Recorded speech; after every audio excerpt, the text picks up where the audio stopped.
tentu adalah khususnya bagi pengurus PPKM yang sempat hadir pada pagi hari ini. Yang saya hormati Pak Dr. Haji Adi Suryadi Cula, MPD, yang sudah datang, ditunggu-tunggu dari tadi, beliau lagi sibuk. Pak Munir belum datang, Pak Sulwandase juga nggak ada. Ada, aduh, saya tidak hafal namanya, karena beliau-beliau ini sebagai narasumber, ya. Pak Mahmud sudah hadir, tinggal Nasran Moneh yang belum hadir. Alhamdulillah pada pagi hari ini kita semua sudah hadir di tempat ini. Saya wajib untuk menyampaikan permohonan maaf sebesar-besarnya, Pak Ketua tidak bisa sempat hadir pada pagi hari ini. Acara untuk FGD, untuk kabar revolusi pendidikan, karena beliau lagi menghadiri acara yang sama penting dengan acara kita pada pagi hari ini. Tentu juga saya mengucapkan terima kasih kepada teman-teman, khususnya Pak Suryadi Cula yang telah sempat hadir, dan tentu kita harapkan adalah yang merupakan narasumber pada kesempatan ini telah hadir, tinggal dua bapak yang tidak hadir. Kemudian tentu kita tahu bahwa pada hari ini kita ingin membicarakan apa kabar revolusi pendidikan Kota Makassar, walaupun di dalamnya ada 18 item yang harus kita sama-sama memahami dan mengetahui. Dan tadi kita sebelum mengadakan pertemuan ini, kita bersama-sama teman-teman dari tiket PKM membicarakan untuk membuat daripada instrumen daripada 18 daripada revolusi pendidikan. Mudah-mudahan berkenan teman-teman pada forum ini, kesempatan ini kita bisa membicarakan bersama, sehingga nantinya di dalam pelaksanaan kegiatan daripada revolusi 18 item ini bisa dapat kita lakukan dan laksanakan sebagaimana semestinya, dan tujuan akhir yang kita ingin dapatkan tentu sesuai daripada tujuan pemerintah di dalam menginginkan untuk 18 revolusi pendidikan. Serasa itu kita jangan membuang-buang waktu, kita mulai saja. Olehnya itu dengan ucapan Bismillahirrahmanirrahim, pertemuan ini saya buka. Demikian, terima kasih, sekian. Wassalamualaikum warahmatullahi wabarakatuh. Waalaikumsalam warahmatullahi wabarakatuh. Mungkin saya persilakan Bapak Adi Suryadi Cula untuk menyampaikan tentang 18 item ini. Mungkin sudah punya, Pak.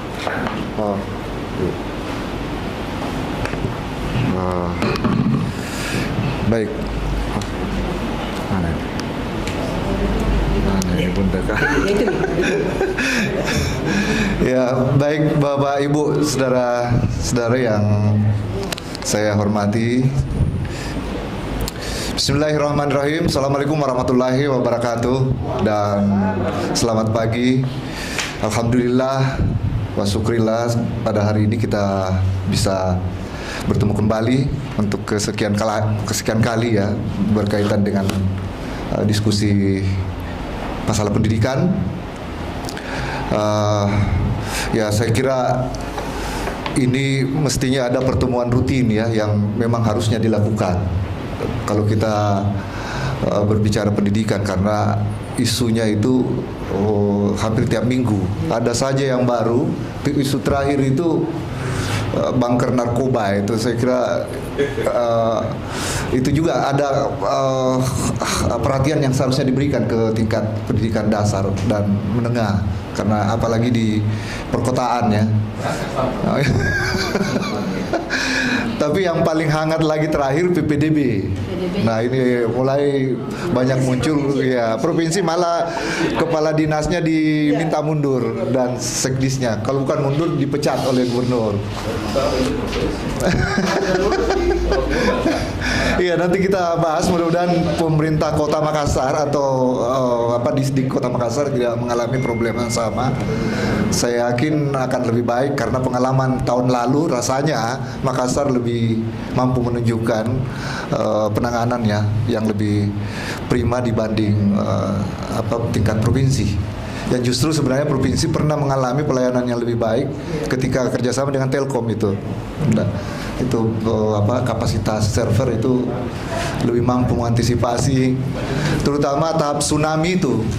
Tahap tsunami ketika sonasi.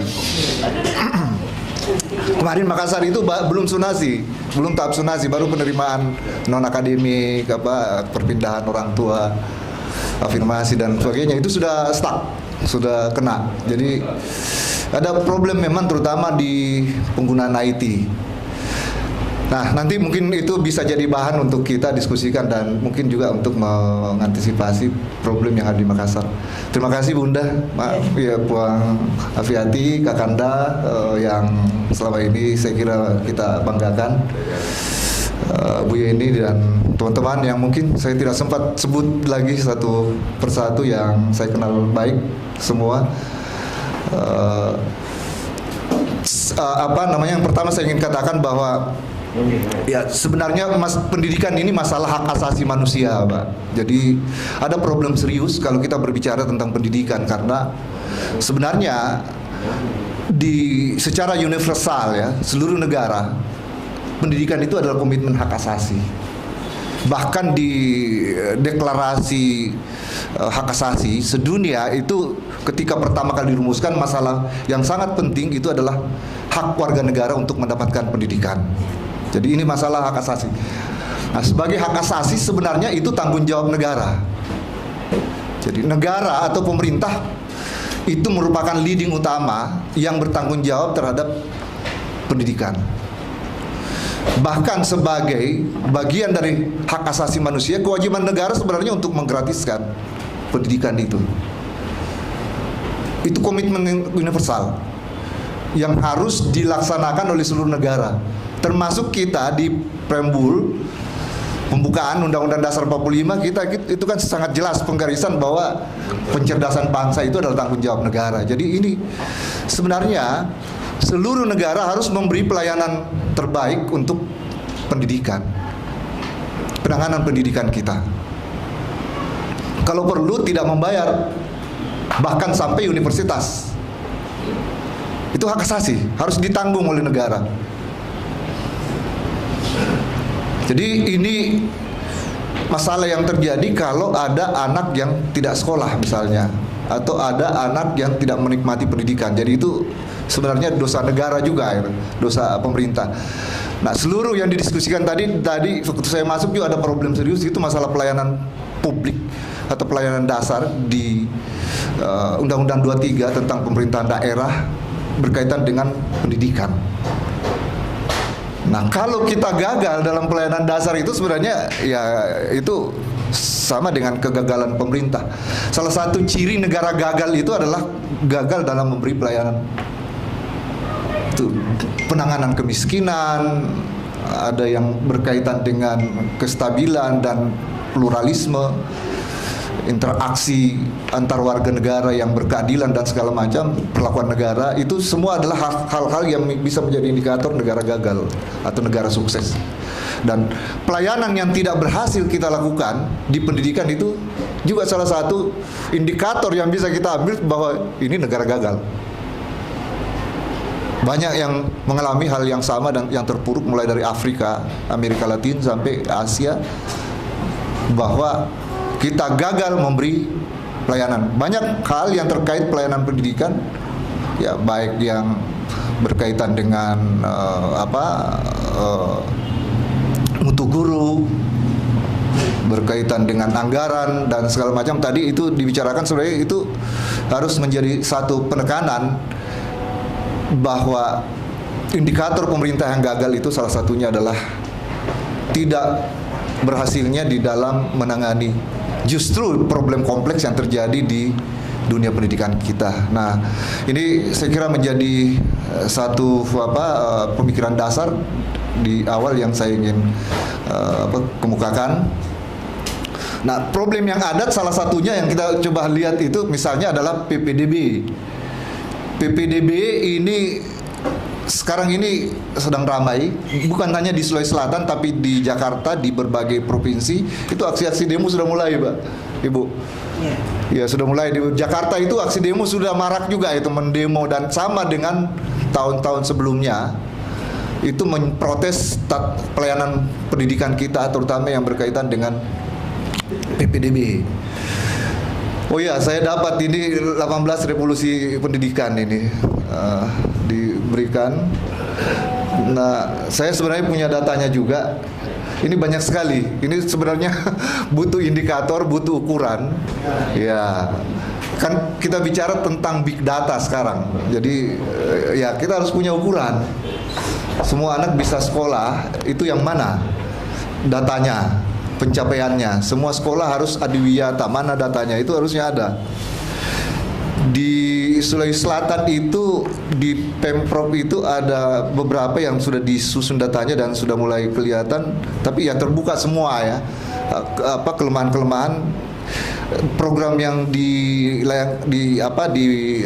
canangkan oleh Pemprov itu. Literasi kitab suci itu sampai di mana datanya, berapa anak yang sudah mencapai ya nilai yang atau peningkatan, terutama juga dampaknya terhadap pendidikan karakter. Smart school. Literasi kitab suci artinya semua agama ya? Semua kita Iya, semua kitab suci. Iya, berdasarkan agama masing-masing. Iya. Enggak, semua tahu, semua. Smart school. Smart school ini juga digitalisasi. Pengadaan komputer di tiap-tiap sekolah. Dan juga program belajar mengajar yang dilakukan di tiap-tiap sekolah yang bisa diliput juga di jejaring ya, yang ke seluruh sekolah-sekolah di Sulawesi Selatan. Lalu ada juga smart school dengan mengundang guru-guru datang ke provinsi. Ada laboratorium smart school dan di sana diberikan layanan sebuah laboratorium yang sangat canggih sekali. Anggarannya saya kira cukup besar juga itu. Ada satu ruangan khusus dan puluhan ya layar besar televisi. Ya pokoknya itu adalah leadingnya sentralnya smart school ada di Dinas Pendidikan. Tapi masing-masing sekolah mengembangkan juga. Nah itu semua ada ukurannya, harusnya itu di ini. Dan itu kemarin sudah pernah ada rapat saya ikuti, pembimbingan skolastik untuk persiapan masuk perguruan tinggi skolastik. Nah, bagaimana pencapaiannya, kemudian penghijauan, penanaman pohon. Saya kira adiwiyata kan masuk ini. Ya. Sekolah sehat dan aman. Nah, saya diminta mengawasi sekolah sehat dan aman ini pembagian tugas masing-masing. Kemudian penulisan karya sastra bagi tiap sekolah. Ini program provinsi ini, Pak. Dan penanganan anak tidak sekolah, ATS. Nah, saya kira ada banyak yang serupa, tapi ya saya kira 18 revolusi pendidikan ini butuh ukuran, butuh standar pencapaian yang sudah sejauh mana sehingga bisa dievaluasi. Harusnya datanya ini transparan. Cuma memang ada problem yang terjadi, kelihatannya juga di Dinas Pendidikan itu ada data yang kelihatannya tidak mau dibuka. Ya, itu sama dengan di provinsi, Ibu. Kalau di Makassar mungkin terbuka semua. Tapi ada data kelihatannya sudah ada jejaring yang ada di bawah itu kelihatannya yang sudah terbentuk. Itu tidak mau. Jadi sudah ada ini pola yang berkembang dari bawah yang tidak bisa selama ini kita tembus. Iya, ada di tingkat bawah itu. Kelihatannya sudah ada semacam sistem interaksi atau ya struktur komunikasi yang terjadi di tingkat bawah. Yang bahkan kepala dinas pun tidak bisa memperbaiki itu. Itu bisa terjadi. Nah, makanya cari itu, Pak. Karena banyak rahasia, banyak hal yang berada di tingkat bawah yang sepertinya sulit kita audit ya di tingkat bawah. Ya contoh misalnya yang berkaitan dengan penggunaan anggaran ya, kita kan tidak tahu itu ada proyek-proyek anggaran yang mungkin sesama sekolah itu sudah tahu, tapi di tingkat atas tidak memahami ya lebih jauh. Nah, mungkin kepala dinas pun tidak tahu itu apa yang terjadi sebetulnya di tingkat bawah. Nah itu saya kira problem yang ada dan ini perlu kita telusuri baik-baik ya di tiap-tiap sekolah. Nah, yang pertama soal PPDB, saya kira ini PPDB problem klasik yang harus diantisipasi karena ini berkaitan dengan kepercayaan masyarakat. Ada kasus yang terjadi di tingkat provinsi penerima SMA, SMK itu ada pengumuman kelulusan yang terjadi pada hari ini atau pada jam ini, tapi pada keesokan harinya itu berubah. Itu berubah. Ini saya dapat salah satu WA dari salah satu organisasi mahasiswa terbesar di Indonesia. Ya,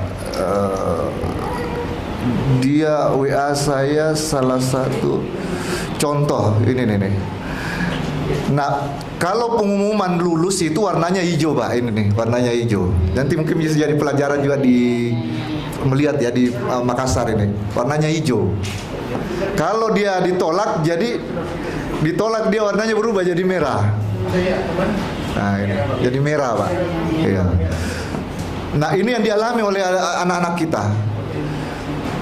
Dinyatakan di warna hijau itu, selamat, kamu dinyatakan lulus PPDB online 2023 pada SMK 2. Oh, narasinya pakai kata lu. Nah, ya ada ini kalimatnya itu. Memang di sistemnya begini, aplikasi. Ini sudah ada aplikasinya.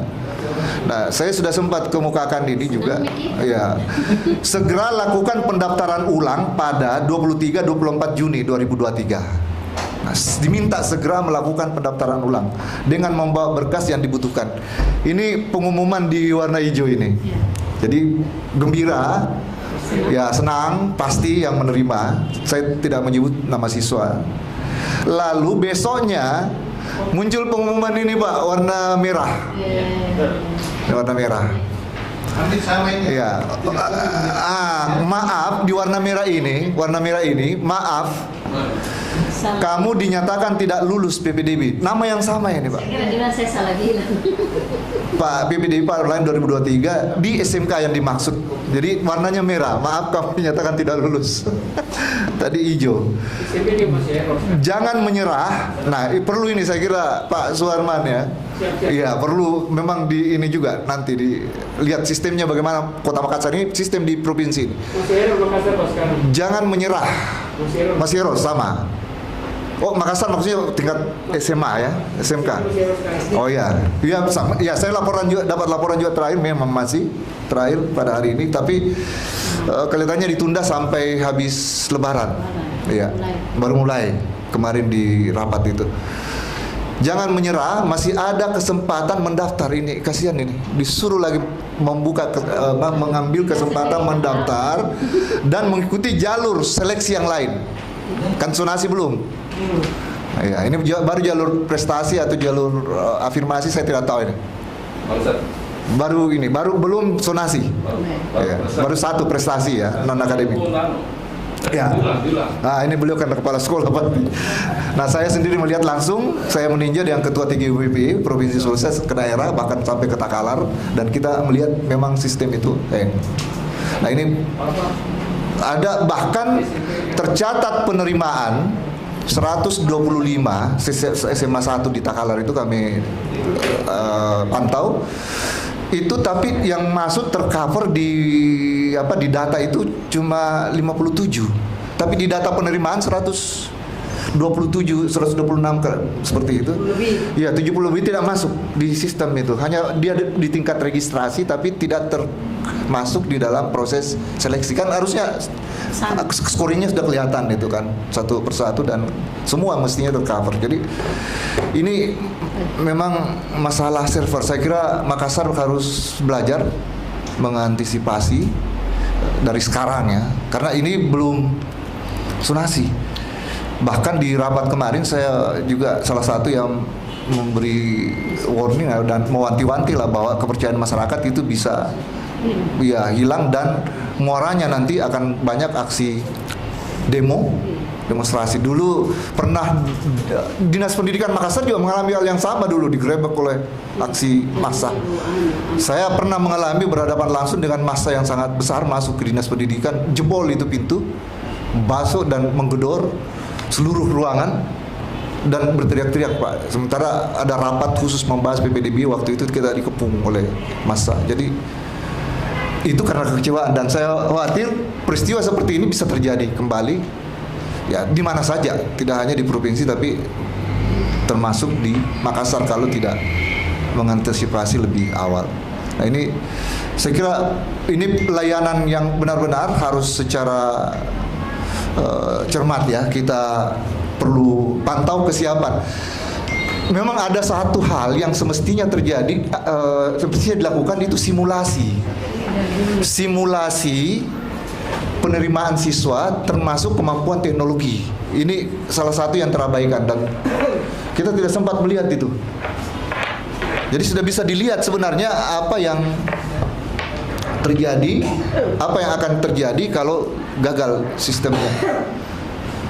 Lalu ada yang harus digali juga, mitra yang memberi pelayanan IT atau server atau apa, semua itu kan juga biasanya ada rahasianya itu. Mereka tidak mau kemukakan itu. Sebenarnya mereka sudah punya bacaan bahwa ini akan terjadi masalah, tapi mereka tidak mau kemukakan karena ini kan soal reputasi dan kerjasama yang mungkin ingin mereka tetap lanjutkan. Iya, nanti pada saat masalah baru mereka kemukakan itu. Iya, sudah diprediksi. Awalnya sudah harus digali itu, sudah harus diinterogasi sebenarnya panitia dan juga mitra. Apa yang sebenarnya kalian ya tahu ini kalau terjadi masalah, jangan disembunyikan. Nah ini banyak ya dalam beberapa kejadian yang saya secara langsung alami, memantau Dewan Pendidikan terhadap di provinsi itu dirahasiakan. Biasanya mitra itu ada kelemahan, misalnya kemampuan bandwidth-nya dalam menerima jumlah ya, atau ya pintunya lebarnya seperti apa ya pada saat menerima luapan pendaftaran yang sangat kuat. Jangan-jangan pintunya kecil, lalu air bah, tsunami yang muncul, kan jebol kita dan hang sistemnya.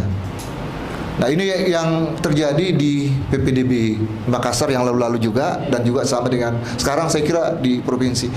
Nah di provinsi itu kelihatannya kerjasama. Saya belum dapat sebenarnya infonya lebih jauh, ini kita coba gali kemarin, tapi dengan termasuk TGUPP itu di rapat khusus pendidikan, kerjasama dengan mitra siapa? Iya. Jadi ini saya kira penting nanti untuk mencari ya penyelesaiannya melalui kerjasama dengan mitra itu, karena ya antisipasi terhadap seluruh problem PPDB itu sebenarnya yang paling mendasar itu di IT.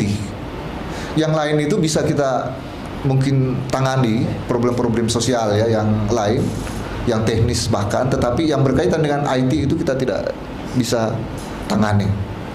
Nah ini yang saya kira dulu pernah ada kerjasama dengan Telkom, lalu berikutnya kerjasama dengan XL, provider XL itu ya juga kemampuan bandwidth-nya itu dibanding Telkom kan beda lah. Telkom pasti besar, dan itu salah satu era di mana PPDB sangat berhasil karena berapapun jumlah pendaftar itu dengan kemampuan yang dimiliki, apalagi di tingkat lokal Sulawesi Selatan saja, Telkom bisa mengantisipasi, bahkan di backup oleh pusat Telkom di Jakarta, jadi backup nasional. Karena itu berhasil, tapi ketika dengan Excel, nah mulai muncul masalah. Apalagi mungkin kerjasama dengan pihak yang belum jelas. Nah, Dinas Pendidikan Makassar juga ya. Pernah dengan Infocom, nah itu masuk Telkom juga saya kira. Jadi ini perlu ditelusuri nanti karena ya kita mungkin diskusi agak mikro saja ya. Sebenarnya ada banyak masalah makro yang bisa kita kemukakan, tapi saya kira ini salah satu problem yang terjadi dengan masalah PPDB. Nah, harus ada ketegasan tentang integritas juga di samping masalah IT penyelenggara, karena sebenarnya pengalaman PPDB yang terbaik itu, meskipun kita anggap IT server provider itu penting, sebenarnya tangan manusia itu tidak kalah pentingnya dalam pengertian integritas, karena di IT itu terjadi banyak masalah pada saat pendaftaran itu karena banyak data yang termanipulasi juga. Misalnya siswa mendaftar itu mungkin karena dia di warteg, atau mungkin ada mafianya juga Pak sebenarnya. Iya, ada jokinya. Ada mafianya, ada jukinya. Ya, memang agak repot ini. Ini PPDB sebenarnya banyak sekali, tidak hanya joki tapi jaringan yang bisa membentuk menjadi mafia termasuk sistemik. Ya, kalau di pemilu itu TSM, terstruktur, sistematis dan masif. Itu hampir mengarah ke sana seandainya tidak ada kontrol dari pemerintah ya, daerah maupun pusat. Mungkin di Makassar sudah ada kontrol seperti itu juga. Salah satu yang potensial menjadi jaringan TSM itu adalah perubahan kartu keluarga, Pak. Perubahan kartu keluarga itu sudah diatur itu. Ada semacam jaringan yang sudah membaca mana sekolah yang harus bisa dimasuki, mana sekolah yang tidak. Dia sudah mengatur perpindahan Anda di sekolah sana, jangan lagi double di sini karena Anda kan dari sekolah yang sama Anda. Jadi setahun sebelumnya itu sudah mirip jaringan TSM itu. Ya, itu harus dibaca juga hal-hal yang seperti itu dan harus dicermati karena saya dengan Ombudsman beberapa kali akhirnya membatalkan, meminta dan merekomendasikan, terutama Ombudsman lah yang punya kewenangan, dan akhirnya dibatalkan penerimaan beberapa siswa yang terkena jaring bahwa dia direkayasa kakaknya. Bisa dilanjut juga. Iya, oke, itu yang pertama. Saya kira waktunya terbatas ini. Yang kedua, saya kira selain PPDB yang juga sangat penting berkaitan dengan anak tidak sekolah, saya kira itu juga butuh data karena dampak PPDB yang tidak pernah terbaca sampai sekarang di seluruh daerah, baik provinsi maupun kabupaten kota, itu adalah anak tidak sekolah. Mereka yang tidak lulus itu kemana? Tidak ada kita punya data. Anak tidak sekolah ini ada 3 kategorinya. Ini sebenarnya program UNESCO dan seluruh pemerintah di Indonesia di daerah sudah melakukan itu karena ada semacam ratifikasi ya terhadap aturan tentang pelayanan anak tidak sekolah ini. Nah, sebagai hak pendidikan. Yang dimaksud anak tidak sekolah itu anak yang putus sekolah dari kelas berapa tidak lanjut ke kelas berikutnya, tidak naik kelas. Anak putus sekolah itu bisa juga anak yang tidak lanjut ke jenjang pendidikan berikutnya. Dan yang dimaksud anak tidak sekolah itu yang terakhir anak yang memang tidak pernah sekolah sama sekali. Jadi ini harusnya ada datanya dan ini adalah bagian dari tanggung jawab pemerintah, apalagi kita punya Perda Wajib Belajar. Di mana Perda Wajib Belajar itu sudah kita jalankan. Ini isu berikutnya saya kira juga yang saya ingin kemukakan sangat penting karena ini sudah menjadi pembicaraan nasional berkaitan tentang data ATS, anak tidak sekolah atau anak putus sekolah. Nah, berikutnya berkaitan dengan peran Dewan Pendidikan dan Komite Sekolah ya. Saya kira saya tidak tahu sejauh mana evaluasi, tapi saya sering kemukakan Pak, kalau diundang ke daerah dan diundang oleh pemerintah provinsi juga kembali menggugat tentang peran Dewan Pendidikan dan Komite Sekolah. Tapi sering saya anggap contoh terbaik setiap saya ke daerah belajar dan Anda studilah ke Makassar. Terserang. Saya tidak tahu apa yang terjadi di Dewan Pendidikan Makassar, tapi ada satu hal yang membuat saya sering mengemukakan sebagai contoh terbaik, terutama dalam penataan komite. Keberhasilan Dewan Pendidikan Kota Makassar mensupervisi komite melalui regulasi perubahan. Saya ikuti terakhir adalah perubahan pada tingkat Pak Jaka yang mengendorse itu anggaran dasar seluruh komite sekolah. Tapi follow up-nya apakah itu dilaksanakan atau tidak, itu perlu ada indikator dan pencapaian yang mestinya kita bisa lihat ke publik, karena siapa tahu nanti banyak dari daerah datang studi ke bawah, karena saya sosialisasi juga itu. Saya sosialisasi ke daerah-daerah ke seluruh kabupaten apa, saya selalu mengatakan contoh terbaik silakan Anda studi banding ke studi tiru ya ke Makassar. Nah, itu saya kira ini sudah menjalankan Permendikbud nomor 17 2016. Sudah ada revitalisasi atau reformasi ya struktur pendidikan kita, terutama yang menjadi stakeholder eksternal yaitu komite sekolah. Nah, ini penting saya kira perannya. ya anggaran ya pastilah itu menjadi salah satu contoh terbaik. Tapi kinerja komite sekolah, terutama peran komite sekolah yang harus selalu disosialisasikan adalah bahwa komite sekolah itu bukan ATM. Komite sekolah itu bukan pencari dana. Komite sekolah itu adalah sistem sosial dan fungsinya banyak di luar daripada mungkin ya mobilisasi partisipasi yang mungkin dilakukan oleh masyarakat. Mungkin ya penjelasan tentang bantuan, sumbangan, dan pungutan itu kan 3 hal yang berbeda yang sudah diatur. Banyak sekali hal-hal yang detail yang sebenarnya di Permendikbud itu sudah diatur berkaitan dengan komite sekolah. Dan komite sekolah dalam struktur hierarki kita dalam kaitan posisi Dewan Pendidikan di provinsi maupun di kabupaten itu setingkat dengan satuan pendidikan. Kalau kita tarik garis struktur kemitraannya itu dinas pendidikan itu selevel dengan Dewan Pendidikan, selevel dengan Komisi E. Satu itu sebetulnya. Jadi sederajat kalau dalam struktur. Di bawahnya kalau kita buat panah lagi di bawahnya lompat karena kita tidak punya kacabdis ya langsung ke komite. Nah, komite itu adalah unsur bawah daripada Dewan Pendidikan dan di Permendikbud 75 itu sangat jelas diatur bahwa seluruh komite sekolah tidak boleh melakukan perubahan pengurus tanpa diketahui oleh Dewan Pendidikan. Harus melapor dan disupervisi oleh Dewan Pendidikan. Perubahan yang terjadi seluruh komite sekolah. Nah, ini isu berikutnya yang saya kira juga penting menjadi bahan kita. Saya kira ada beberapa hal, cuma saya sebagian saja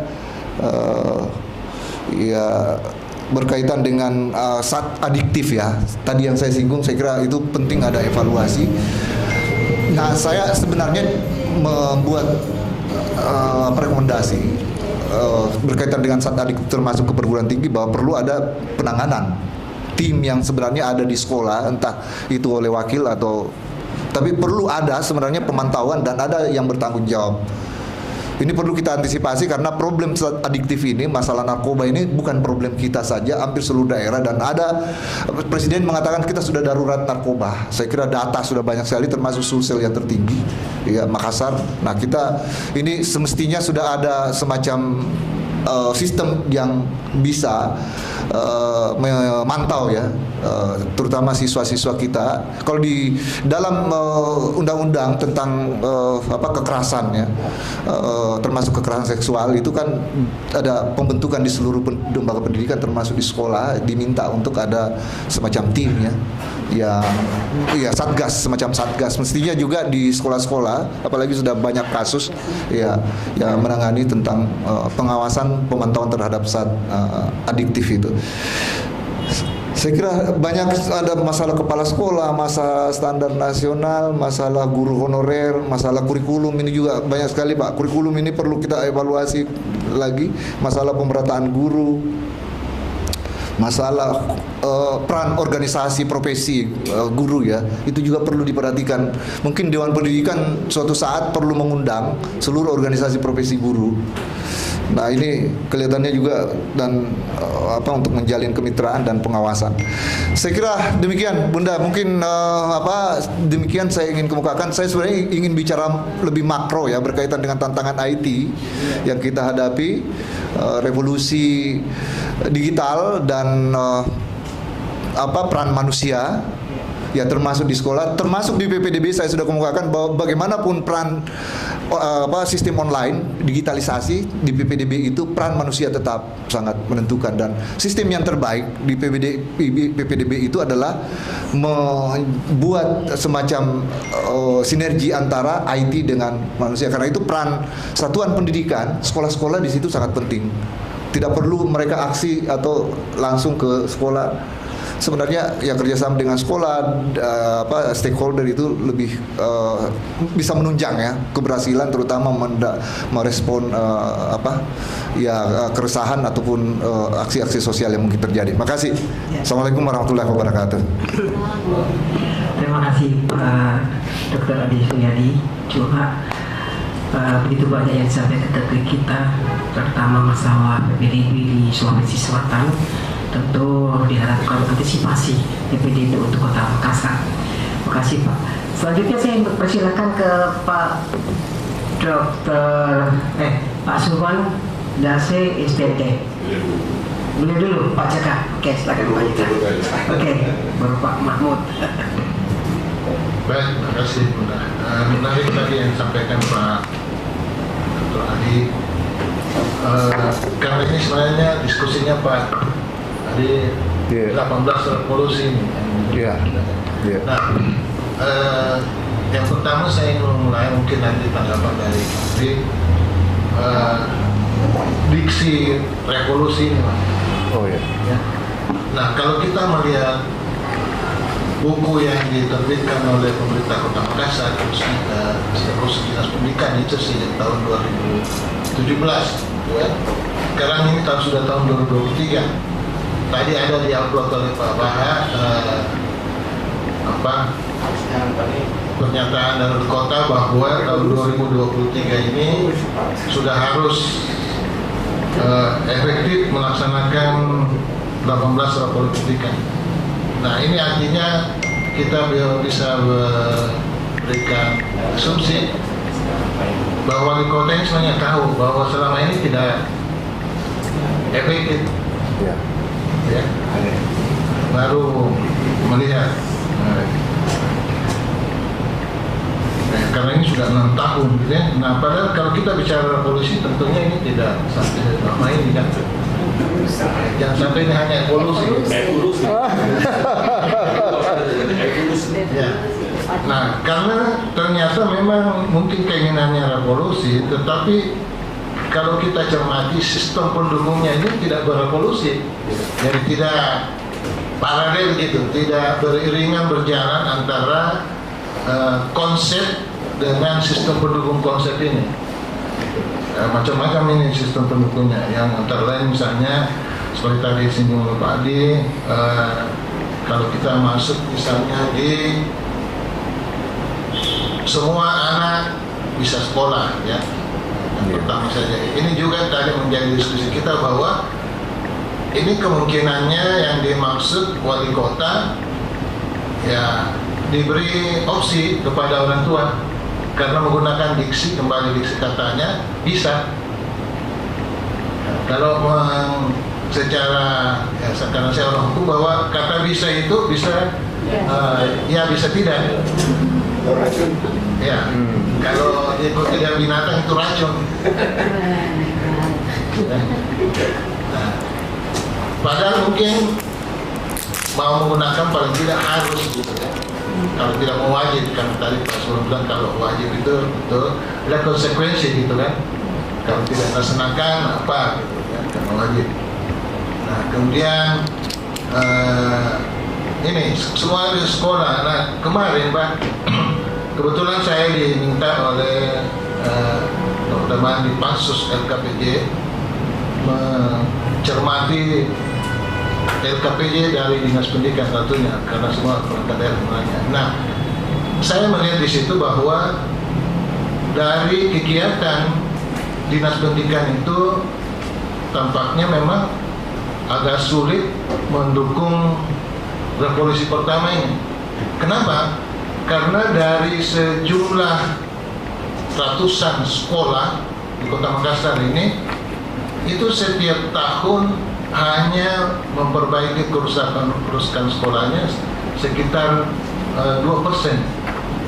Jadi ini bisa dibayangkan Pak, 2% yang mau diperbaiki. Ini juga perbaikannya tidak tahu apakah tuntas atau hanya sekedar dipoles-poles. Nah, itu sehingga pertanyaannya ini bagaimana kira-kira anak itu bisa melaksanakan proses belajar mengajar dengan baik kalau kondisi sekolahnya tidak nyaman gitu misalnya. Nah, sekarang malah programnya mau membangun sekolah baru yang digembar-gemborkan oleh Kadis Pendidikan. Kami ini disuruh oleh Ibu Wali mencari lahan-lahan untuk bangun sekolah baru. Sebenarnya pertanyaannya, kenapa tidak dulu difokuskan perbaiki semua secara tuntas sekolah-sekolah yang rusak itu baru bangun baru? Kan begitu sebenarnya. Dan yang sudah ada saja dulu lah yang diperbaiki. Ya kan? Nah, Kemudian yang berikutnya Pak, terkait dengan itu juga dalam rangka apa ini? Smart class-nya. Nah, ini smart class kan ini harus didukung oleh gurunya, Pak. Nah, ternyata juga itu dari laporan Dinas Pendidikan tahun 2002 itu tidak pernah mencoba mengalokasikan anggaran pendampingan untuk sertifikasi guru. Iya. Karena hanya berharap bahwa oh itu tugasnya kementerian gitu sertifikasi. Nah, padahal kalau ini berapa kira-kira yang bisa diselesaikan? Ini kan seluruh Indonesia, Pak, nasional. Nah, sehingga sebenarnya kalau memang peduli Dinas Pendidikan Kota Makassar ini mengalokasikan dana pendampingan gitu. Nah, sehingga alasannya oh, kalau didampingi ini malah yang tidak harus, ya itulah harusnya didampingi yang baik sehingga pada saat mau ujian ini mereka sudah siap. Nah, tugas Dinas Pendidikan lah memberikan pembekalan kepada guru-guru ini sehingga mereka siap dan akan lulus. Karena ini juga terkait nanti ke depan Pak akreditasinya. Iya. Bagaimana akreditasi baik kalau guru-gurunya tidak banyak yang tidak bersertifikasi. Nah, kemudian yang juga sering kita lihat bahwa yang Bapak singgung tadi dasar pendidikan itu, nah yang paling banyak dilanggar itu Pak SDM-nya. SDM-nya sudah dijelaskan Pak, kelasnya seberapa. Nah, malah ada kecenderungan ini apakah ini modus atau apa gitu bahwa untuk supaya ini makin banyak dana bos yang didapatkan tambahlah jumlah murid rombelnya gitu. Nah, yang dikorbankan mana? Ruang laboratorium, ruang UKS dan sebagainya. Iya. Nah, ini terus bagaimana anaknya juga mau menjadi bagus kalau tidak punya lagi laboratorium? Iya. Kan, salah satunya di fasilitas tidak ada perpustakaannya. Nah, Padahal itu salah satu indikator itu smart library kan. ya, nah ini Harus ada smart library laboratorium. bisa alasannya Pak bahwa ini kan bisa juga pakai IT gitu kan. Oh. Nah, tapi itu apa memang sudah ada. Nah, untuk manualnya saja sudah tidak bagus. Mau terus IT kan tidak juga semua bisa mengakses IT kan. Dia masih tetap mereka harus ke perpustakaan yang fisik itu. Apakah memang karena itu sampai bermasalah dinas perpustakaannya Kota Makassar? Itu kan mungkin membangun smart library itu. Nah, kemudian yang adiwiyata Pak itu tadi Pak Hadis sempat menyinggung bahwa kalau lihat programnya itu satu anak Nanam-nanam. 3 tanaman gitu. Nah, kelihatannya ini direduksi pemahaman adiwiyata ini Pak. Sebenarnya kalau saya sih bukan anak-anak disuruh nanam pohon gitu, tapi ini menyangkut kepedulian kepada lingkungannya, lingkungan hidup, bukan pohon gitu. Di mana mau ditanam? Nah itu juga, ya gimana ditanam ini? Kasih pohon siapa yang mau kasih dan Berapa ribu siswa di Kota Makassar? ya itu. Ya kan? Karena mau disuruh nanam tapi RPH-nya tidak ada. Rumput saja sih. Ya, nah, seperti misalnya, kalau saya mungkin programnya itu kepedulian lingkungan itu yang diberikan di misalnya masuk di kurikulum gitu. Nah, yang terakhir tadi mengenai tadi Bapak singgung menyangkut Permendikbud 75 2016. Iya. Nah, dari diskusi berapa yang kemarin dengan Talpa itu saya menangkap bahwa ternyata memang itu komite sekolah juga hanya memang fokus membaca Permendikbud 75 Pak. Ya. Nah, sehingga menafsirkan itu sering muncul debat mengenai antara pungutan sumbangan. Oh ya. Padahal kalau kita bicara itu mestinya acuannya bukan di 75 2016 Pak. Ya. Dia mestinya mengacu ke Permendikbud 44 2012 yang sangat jelas menguraikan dengan detail tentang pungutan dan sumbangan biaya pendidikan pada satuan pendidikan. Ya. Di komite itu hanya menjelaskan sedikit. Nah, rupanya memang antara isi di Permendikbud mengenai komite dengan yang mengatur tentang sumbangan itu kontradiksi Pak. Nah, itulah yang ditafsirkan oleh beberapa anggota komite sehingga kemarin mengatakan apa salahnya kalau kami memungut itu. Ya, seperti itu yang pertanyaannya. Saya sedikit jangan sampai lupa Pak. Di Permendikbud itu sebenarnya bukan pungutan dan sumbangan saja yang diatur. Ada satu istilah yang dipertegas di Permendikbud itu bantuan, Pak. Ya. Bantuan. Jadi pungutan itu adalah dia tidak pernah berupa uang. Dia bukan berupa barang ya. Uang yang namanya pungutan itu. Jadi definisi pungutan itu adalah uang. Dan bersifat wajib. Ya, wajib dalam pengertian bahwa ada jadwalnya, ada nominalnya, ya dan tersurat, ada suratnya.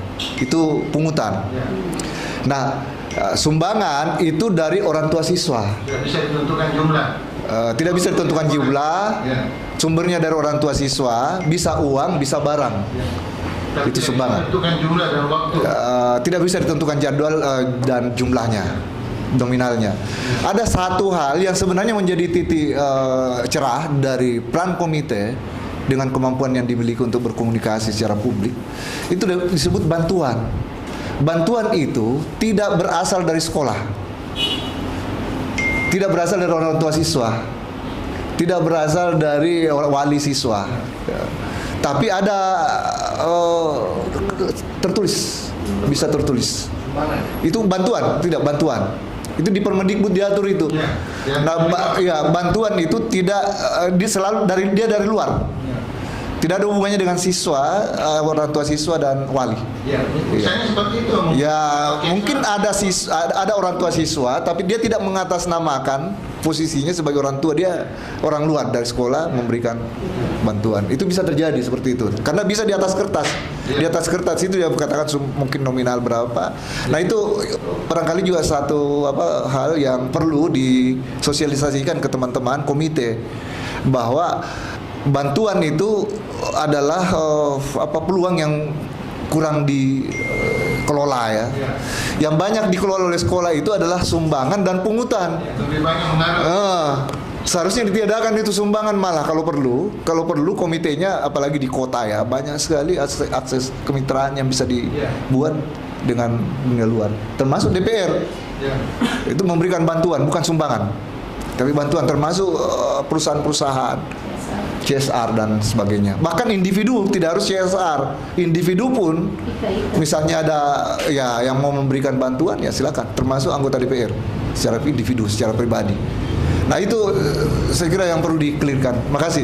Ya. Iya, Pak. Yang antara sekali Pak, ini yang mengangkut PPDB Pak. Iya. Kelihatannya memang kita perlu tahu transparansi dari Dinas Pendidikan terkait sistem yang dipakai ini, yang baru katakan yang lalu itu Pak Telkom, sekarang tidak tahu siapa pihak ketiganya. Ya.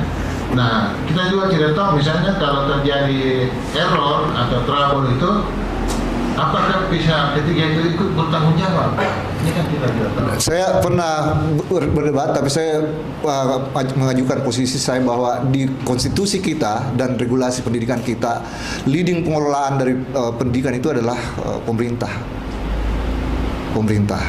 Jadi sekolah dalam hal ini ya, Disdik. Dengan satuan pendidikan. Karena itu seluruh pihak itu hanya sekunder.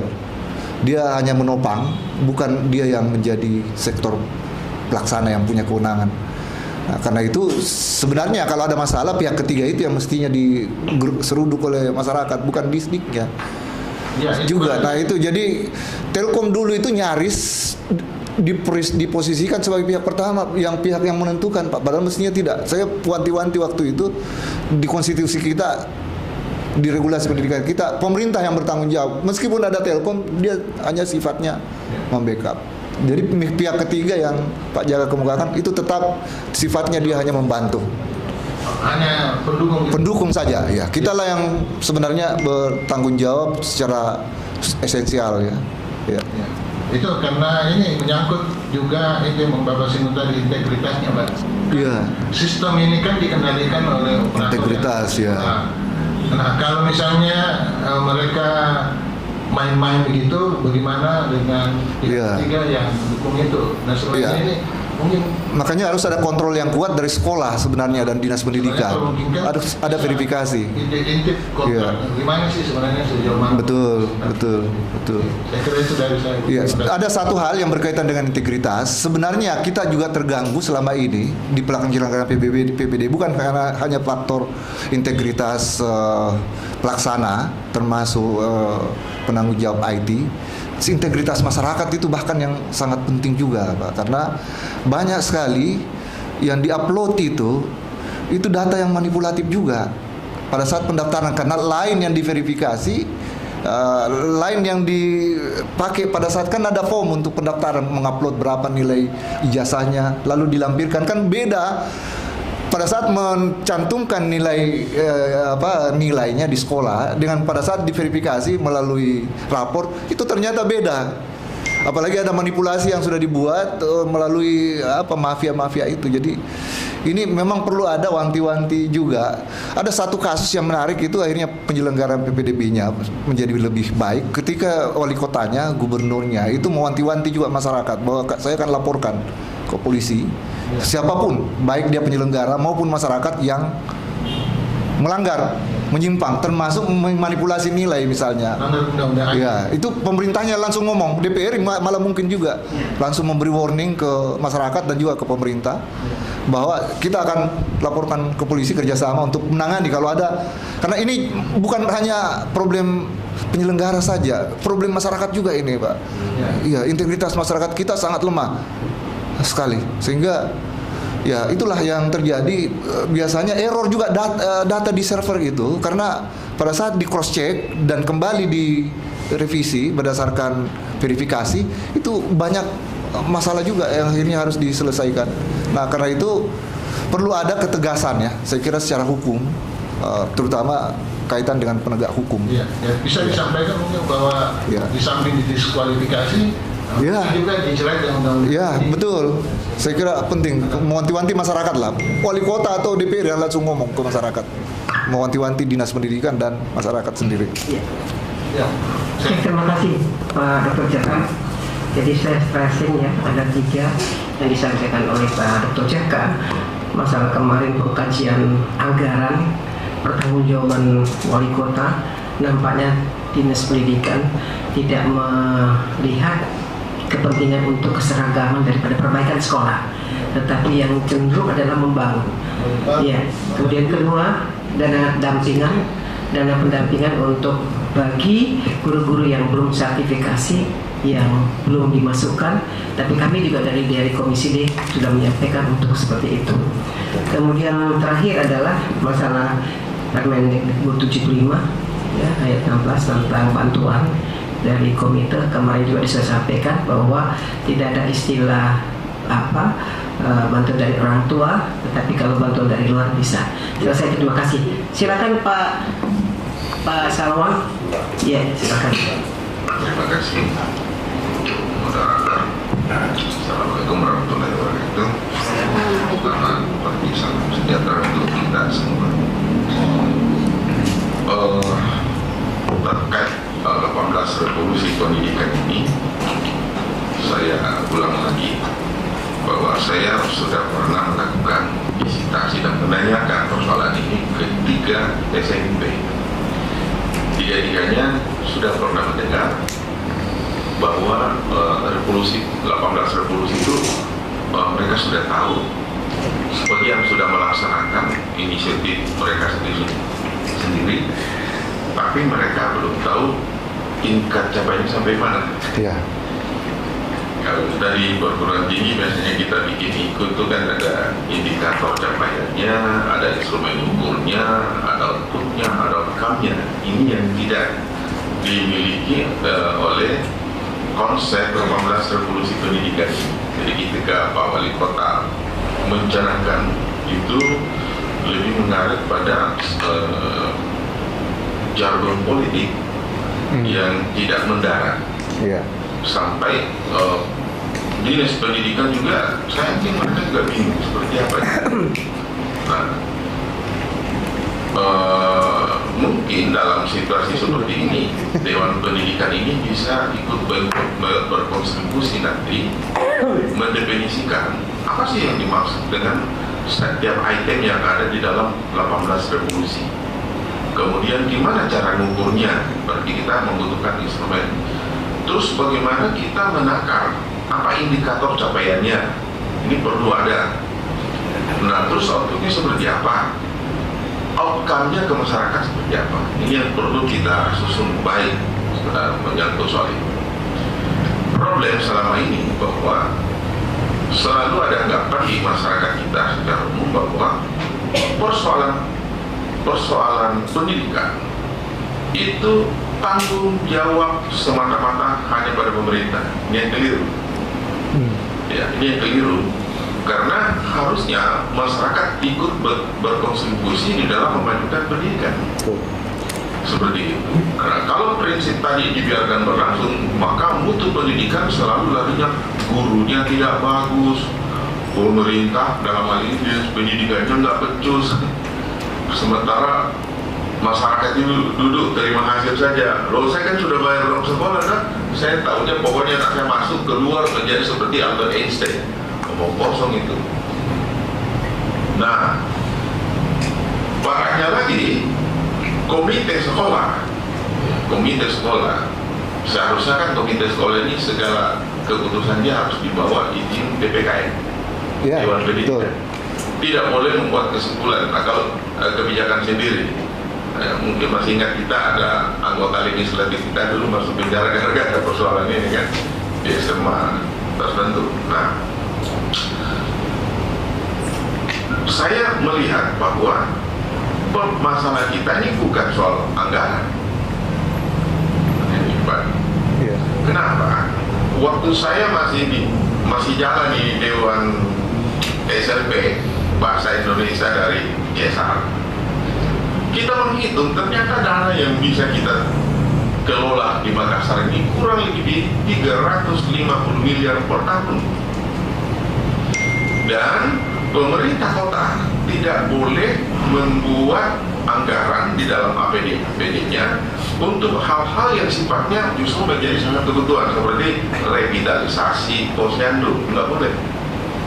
Tetapi peran serta masyarakat bisa ke situ. Nah, kenapa dana ini tidak dipakai untuk merevitalisasi lembaga-lembaga pendidikan kita sebagai wujud dari peran partisipasi masyarakat? Kita tinggal mempertemukan, DPKM ini bisa mempertemukan antara sekolah yang bisa diwakili pengelola sekolah, komite dan sekolah dengan seluruh perusahaan-perusahaan yang beroperasi baik nasional internasional yang beroperasi di Kota Makassar. Kita bisa fasilitasi, kita bisa pertemukan. Sama ketika kami dulu mempertemukan mereka dengan pemerintah kota, kita pertemukan dengan seluruh perusahaan dan semua perusahaan berkomitmen siap membantu. Berarti kita pun bisa mengajak perusahaan-perusahaan itu ikut partisipasi membantu sekolah kita. Saya tertarik dengan apa yang dilakukan oleh kawan-kawan masyarakat Tiongkok di Bandung. Di Bandung itu semua fasilitas umum seperti rumah sakit, sekolah itu ditawarkan kepada individu seperti yang Pak Adit tadi cerita. Kami di sini sekolah kami atau rumah sakit kami membutuhkan ruang inap. Siapa yang mau nyumbang di ruangan itu ditulis namanya. Itu kan partisipasi masyarakat. Iya. DPKM tidak perlu bertanggung jawab secara keuangan karena kita tidak memegang uangnya. Sumber dana penyumbang kita pertemukan dengan sekolah, difasilitasi DPKM dan pemerintah kota, dan bentuknya dalam bentuk hibah kerjasama. Tidak boleh hibah murni, kalau hibah murni dikejar kita inspektorat. Jadi bisa saja pihak perusahaan, oke, apa yang kalian butuh? Kami membutuhkan smart library. Oke, seperti apa konsepnya kayak gini? Nah, perusahaan itu datang membawa. Ya, tapi kami belum punya gedung. Datang perusahaan lain. Oke, gedungnya kami bangunkan. Itu bisa. itu bisa dilakukan dan pertanggungjawabannya penelusuran langsung. Malah kita nggak perlu bertanggung jawab karena si perusahaan itu Pak. Selamat, Pak Kadis. Pak Kadis. Perusahaan itu bisa saja menunjuk siapa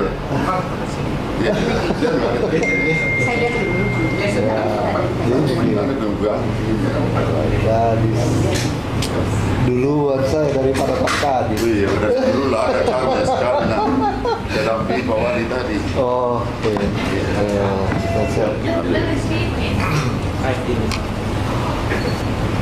Oke, saya baru lagi Pak ya.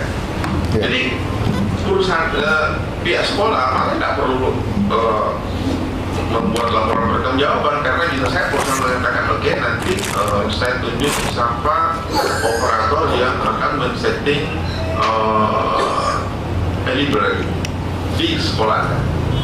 Berarti pertanggungjawaban keuangan antara kontraktor itu dengan perusahaan itu, nggak ada urusan yang kita. Setelah semua selesai dia tinggal dibakar. Iya, terima barang. Iya. Ini Pak Kadis, saya cerita tentang ide kami waktu Dewan TK dulu. Iya. Dan dananya kita pakai untuk COVID, akhirnya nggak ada apa-apa. Hanya yang satu berarti berdiri itu taman di Zero Point, biayanya 1 miliar. Kami juga tidak perlu membuat pertanggungjawaban karena mereka hanya membuat pengakuan 1 miliar kami bikin itu. Oke, setelah selesai Pak Wali sudah selesai. Oke, kita percaya terima barang. Nah, artinya sementara waktu kalau kita memanage semua ini, kita nggak ada persoalan dengan masalah keuangan. Tinggal bagaimana memanage keuangan, sumber-sumber dana yang ada. Kemudian problem yang sesungguhnya kita hadapi di sini adalah kita belum bisa mengatakan bahwa revolusi ini, 18 revolusi pendidikan ini sudah berjalan dengan sukses karena ukurannya nggak ada. Oke, jadi Pak Kadis saya sudah nanya ke 3 sekolah, semua sudah pernah mendengar bahwa Dinas Pendidikan sudah menyampaikan ke kami. Akhirnya setiap sekolah membuat interpretasi sendiri-sendiri menurut apa yang dia pandang baik. Ukurannya berbeda-beda tentunya. Oh, kami sudah bikin sendiri. Terus ibu latih siswa-siswa itu bagaimana caranya? Kami minta uang siswa kontribusi untuk membayar pelatih. Kayak gitu. Ini kan masing-masing interpretasi. Kenapa? Karena belum ada satu pedoman pelaksanaan 18 revolusi pendidikan. Kalaupun ada, tidak lengkap di situ instrumen untuk mengukur seperti apa tingkat capaian di setiap poin-poin yang ada dari 18 itu. Seperti itu. Nah, jadi saran saya supaya fokus kita membahas ini, setelah pertemuan ini kita bentuk satu tim untuk menyusun instrumen atau indikator capaian, instrumen dan indikator capaian dan output dan outcome dari 18 revolusi pendidikan. Setelah ini kita selesai bikin, kita uji hasil pikiran kita ini dalam FGD lagi yang lebih luas. Itu saran saya, supaya kita tidak berputar-putar di persoalan definisi, tapi ini harus ada. Nah, setelah itu kita serahkan ke Pak Wali. Pak Wali, ini sudah diuji coba, kita sudah kaji dan seperti ini. Silakan boleh dilaksanakan jika mau, jika tidak silakan saja. Nah, urusannya Pak Wali untuk menyampaikan ke Dinas Pendidikan, bukan kita yang masuk ke Dinas Pendidikan. Itu saran saya, Ibu. Ya.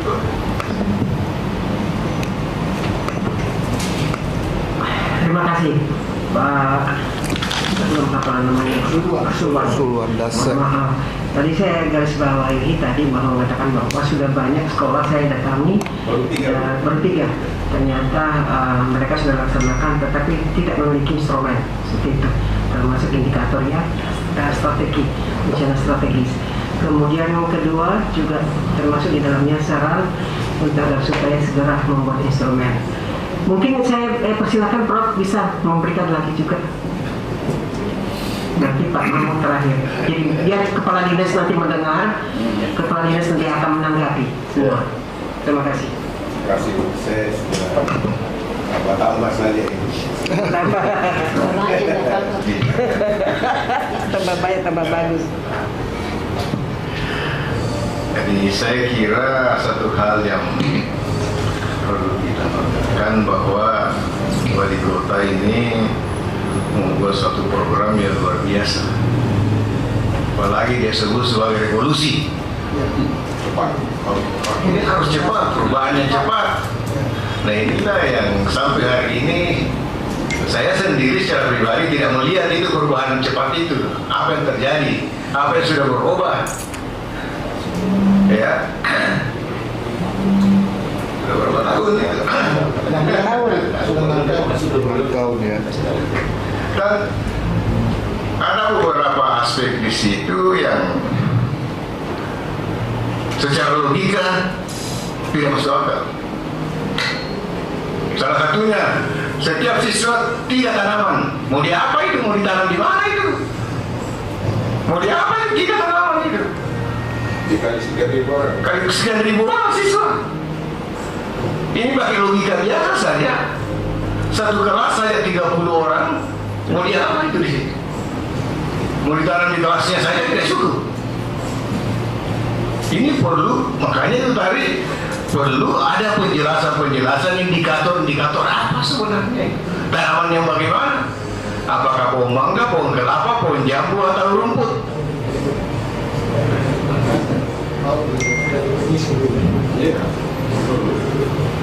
Iya perlu ada definisi Pak. Batasan-batasan dengan indikator-indikatornya itu, termasuk smart library. Kota saya tidak ada smart library, atau sudah ada? Apalagi smart class. Smart class itu adalah bentuk mini dari smart library.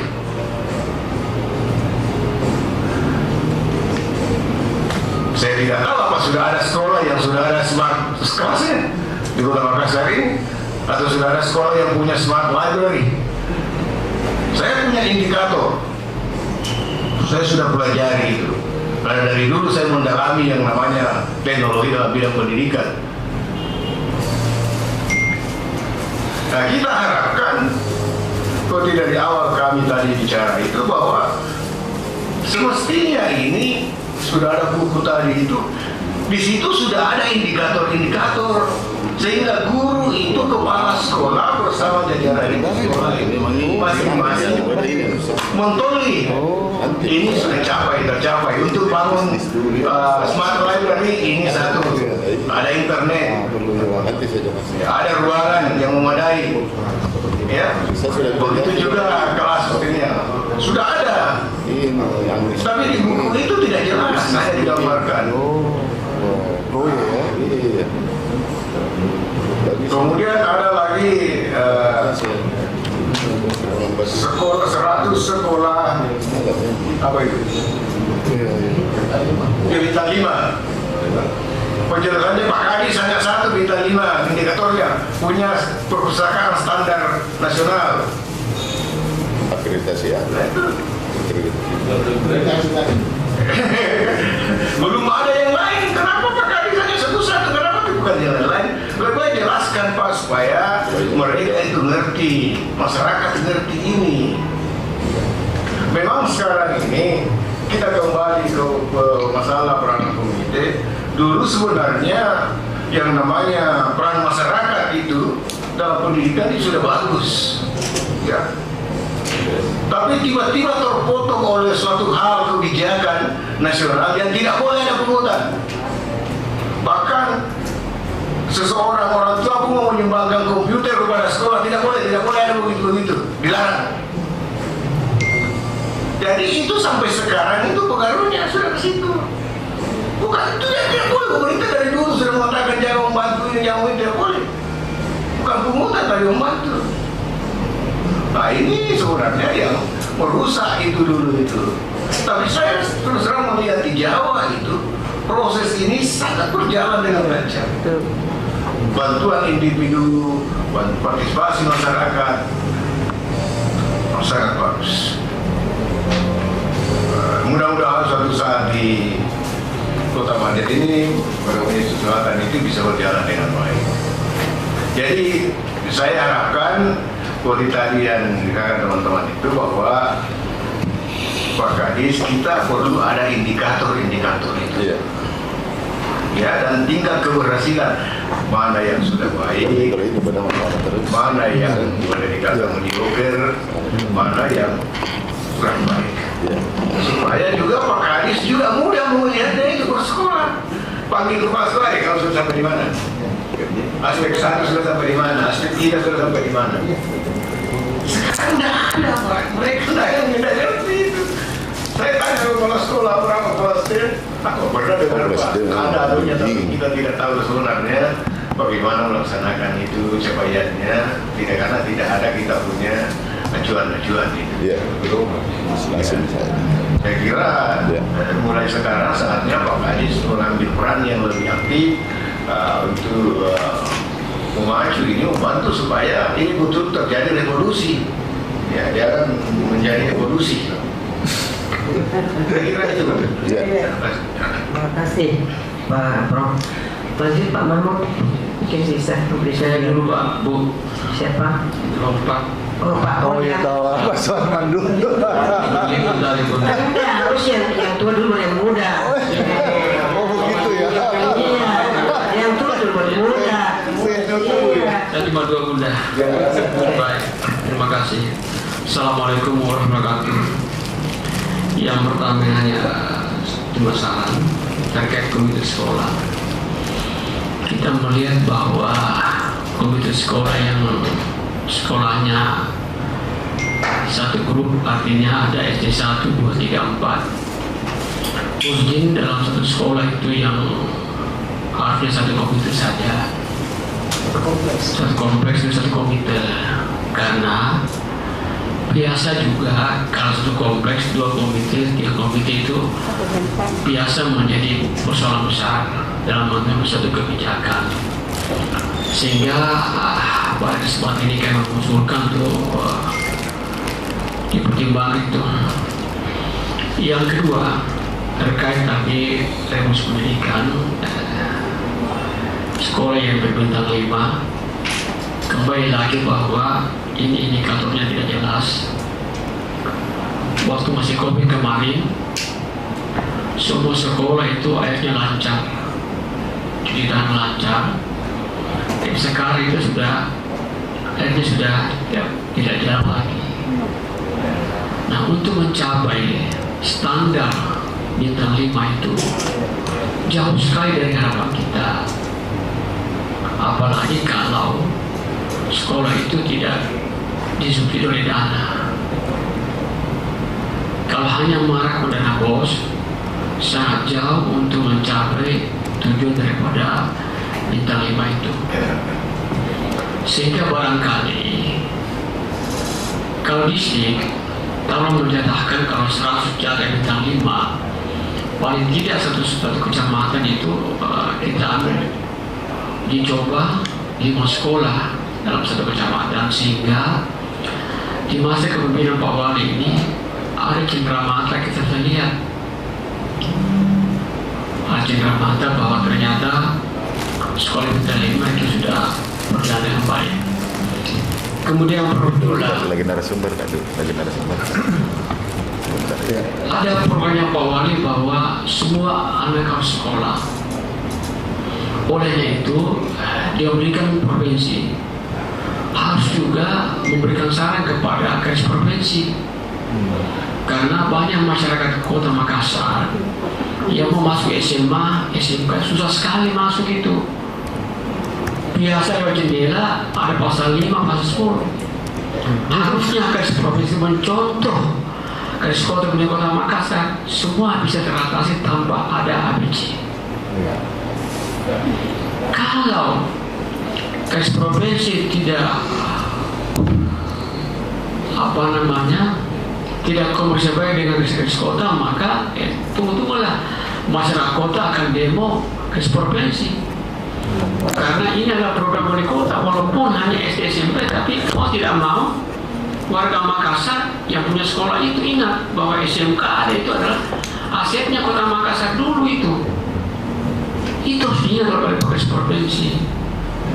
Jadi mau di Pak, kita dukung Pak Wali Kota bahwa semua anak sekolah termasuk SMK SMA ini tadi lagi ada Pak Semang bagaimana Pak Semang kita susah SMA ke SMP mudah sih. SMA ini lewat samping ada pasalnya, ada pasal itu pun sembunyi pasalnya. Saya katakan kebetulan ada di depan saya ini dia pendidikan provinsi, barangkali bisa menjembatani bahwa maulah diperhatikan program awal ini semua ada sekolah. Terima kasih. Assalamualaikum warahmatullahi wabarakatuh. Siapa kasih ya? Iya. Silakan Pak. Iya. Kalau ini kita beda masalah memang. Saya tidak pernah pakai. Assalamualaikum warahmatullahi Ini yang wabarakatuh. beredar ini. Jangan. Pak Kadis, Ya. Pak Ketua, Ya. Ibu Wakil Ketua Dewan Pendidikan ya. Ya, saya hormati teman-teman semuanya. Banyak hal yang kita sudah bicarakan. Satu di antaranya yang disampaikan oleh Pak Adi terkait dengan PPDB. Ada pengalaman kalau sekitar memang masih bermasalah atau provinsi masih bermasalah terkait PPDB. Mungkin karena ini sudah berulang-ulang. Ini terkait dengan drum itu kapasitas RAM ya, kapasitas RAM yang ada pada pihak ketiga mungkin itu kurang memadai untuk bisa mengakses informasi data-data yang dimasukkan oleh semua yang mendaftar pada saat yang bersamaan, mungkin gara-gara itu. Kalau itu kita mau bagus, kalau masih terjadi, tapi mungkin sudah tidak di Makassar dan di provinsi, kita memang harus kerjasama dengan Telkom. Saya ingat Pak tahun 2014-2013 itu kita kan sudah mulai online di Makassar. Kita kerjasama dengan Telkom. Telkom itu apabila sudah mulai lalok, dia tambah kapasitasnya, kapasitas RAM yang ada di Telkom itu tambah lagi sehingga enak sekali masuknya pada saat itu dan tidak pernah bermasalah. Alhamdulillah. Itu yang terjadi pada saat pertama kali kita lakukan sistem penerimaan siswa baru istilahnya pada waktu itu secara online. Itu yang pertama. Berikutnya terkait dengan revolusi pendidikan, banyak hal memang Pak yang perlu Pak Kadis yang perlu diperhatikan terkait dengan ini karena terkait dengan indikator. Seperti apa indikatornya? Semua anak harus sekolah. Ini semua harus sekolah. Semua anak harus sekolah. Ini kan wajib belajar ya, pendidikan dasar 9 tahun khususnya. Oh ya, siap. Sementara di Makassar ini ada yang perlu diperhatikan. Kalau semua anak harus sekolah, artinya semua masyarakat dan orang-orang yang ada di Makassar ini harus sekolah selama dia adalah usia sekolah. Namun ada hal yang perlu diperhatikan bahwa Makassar ini adalah punya nilai, punya daya tarik tersendiri agar masyarakat masuk di kota untuk mencari nafkah dan sebagainya. Ada urban ya, maksud saya anak-anak dari urban ini juga ini adalah bagian dari masyarakat kita dan harus sekolah. Ini harus menjadi perhatian kita. Dan ini berpindah-pindah dan ini sulit dideteksi. Mereka digusur, ditertibkan di satu tempat, pindah lagi dan itu tidak sekolah itu. Sementara dia juga harus menjadi perhatian kita. Mungkin seperti apa teknisnya, nah ini nanti kita cari solusinya. Dewan Pendidikan juga bisa memberi pemikiran-pemikirannya seperti apa menangani. Saya yakin kalaupun dulu asli Makassar tidak seberapa lagi tidak sekolah. Ini yang lebih banyak Pak. Masyarakat urban yang masuk di Makassar ini yang berpindah-pindah dan anaknya itu yang tidak sekolah itu yang kita cari. Ada Ibu Hana konsen di masalah sosial itu dan saya yakin juga akan bisa bekerja untuk itu karena beliau sudah di Dewan Pendidikan. Berikutnya tadi ada saran, kita sudah lama bincang-bincang Pak Kadis. Ada saran tadi dari Pak Prof Semang Library. Kalau ini semua harus ada di sekolah, berapa banyak biaya yang harus kita butuhkan. bagaimana kalau smart ini harus hanya ada di dinas pendidikan saja, sekolah hanya mengakses saja dan menginput data. Jadi apa, smart library ini tidak perlu di semua sekolah ada, karena itu terlalu banyak biaya yang dibutuhkan untuk itu. Kalau ada di Dides, tinggal semua sekolah mengakses, mengupdate datanya dan sebagainya. Itu tidak menjadi smart Kota Makassar dan bisa mengakses dunia malah. Barangkali ini hanya masukan untuk Pak Kadis. Sekolah Bintang 5 seperti yang disampaikan oleh Pak Suharman, memang juga indikatornya seperti apa, paling tidak ada dalam standar nasional pendidikan harus terpenuhi. Tetapi seperti apa Bintang 5 itu, kita juga belum paham betul seperti apa Bintang 5 itu sekolahnya. Terima kasih, ini masukan barangkali pertanyaan-pertanyaan. Terima kasih. Assalamualaikum warahmatullahi wabarakatuh. Terima kasih Pak Nur. Saya rasa cukup ya dari PPKM untuk menyampaikan hal-hal yang berkaitan dengan pembahasan revolusi pendidikan. Saya sampaikan mungkin tidak terdengar tadi Pak Kadis datang dari Pak Dikjula mengatakan bahwa mohon jangan sampai Makassar terjadi masalah begini. Kemarin provinsi di demo akibat daripada LPDP-nya yang bermasalah. Dan kemudian kedua, Pak Jula menginginkan data berapa sih yang tidak sekolah sekarang terputus. Apakah dia nggak diterima, atau kedua tidak memiliki kemampuan seperti itu. Ada nggak datanya? Kemudian masalah tentang komite, tetapi ini bukan ranahnya Pak Dinas untuk pendidikan, untuk komite yang namanya Dewan Pendidikan. Oke.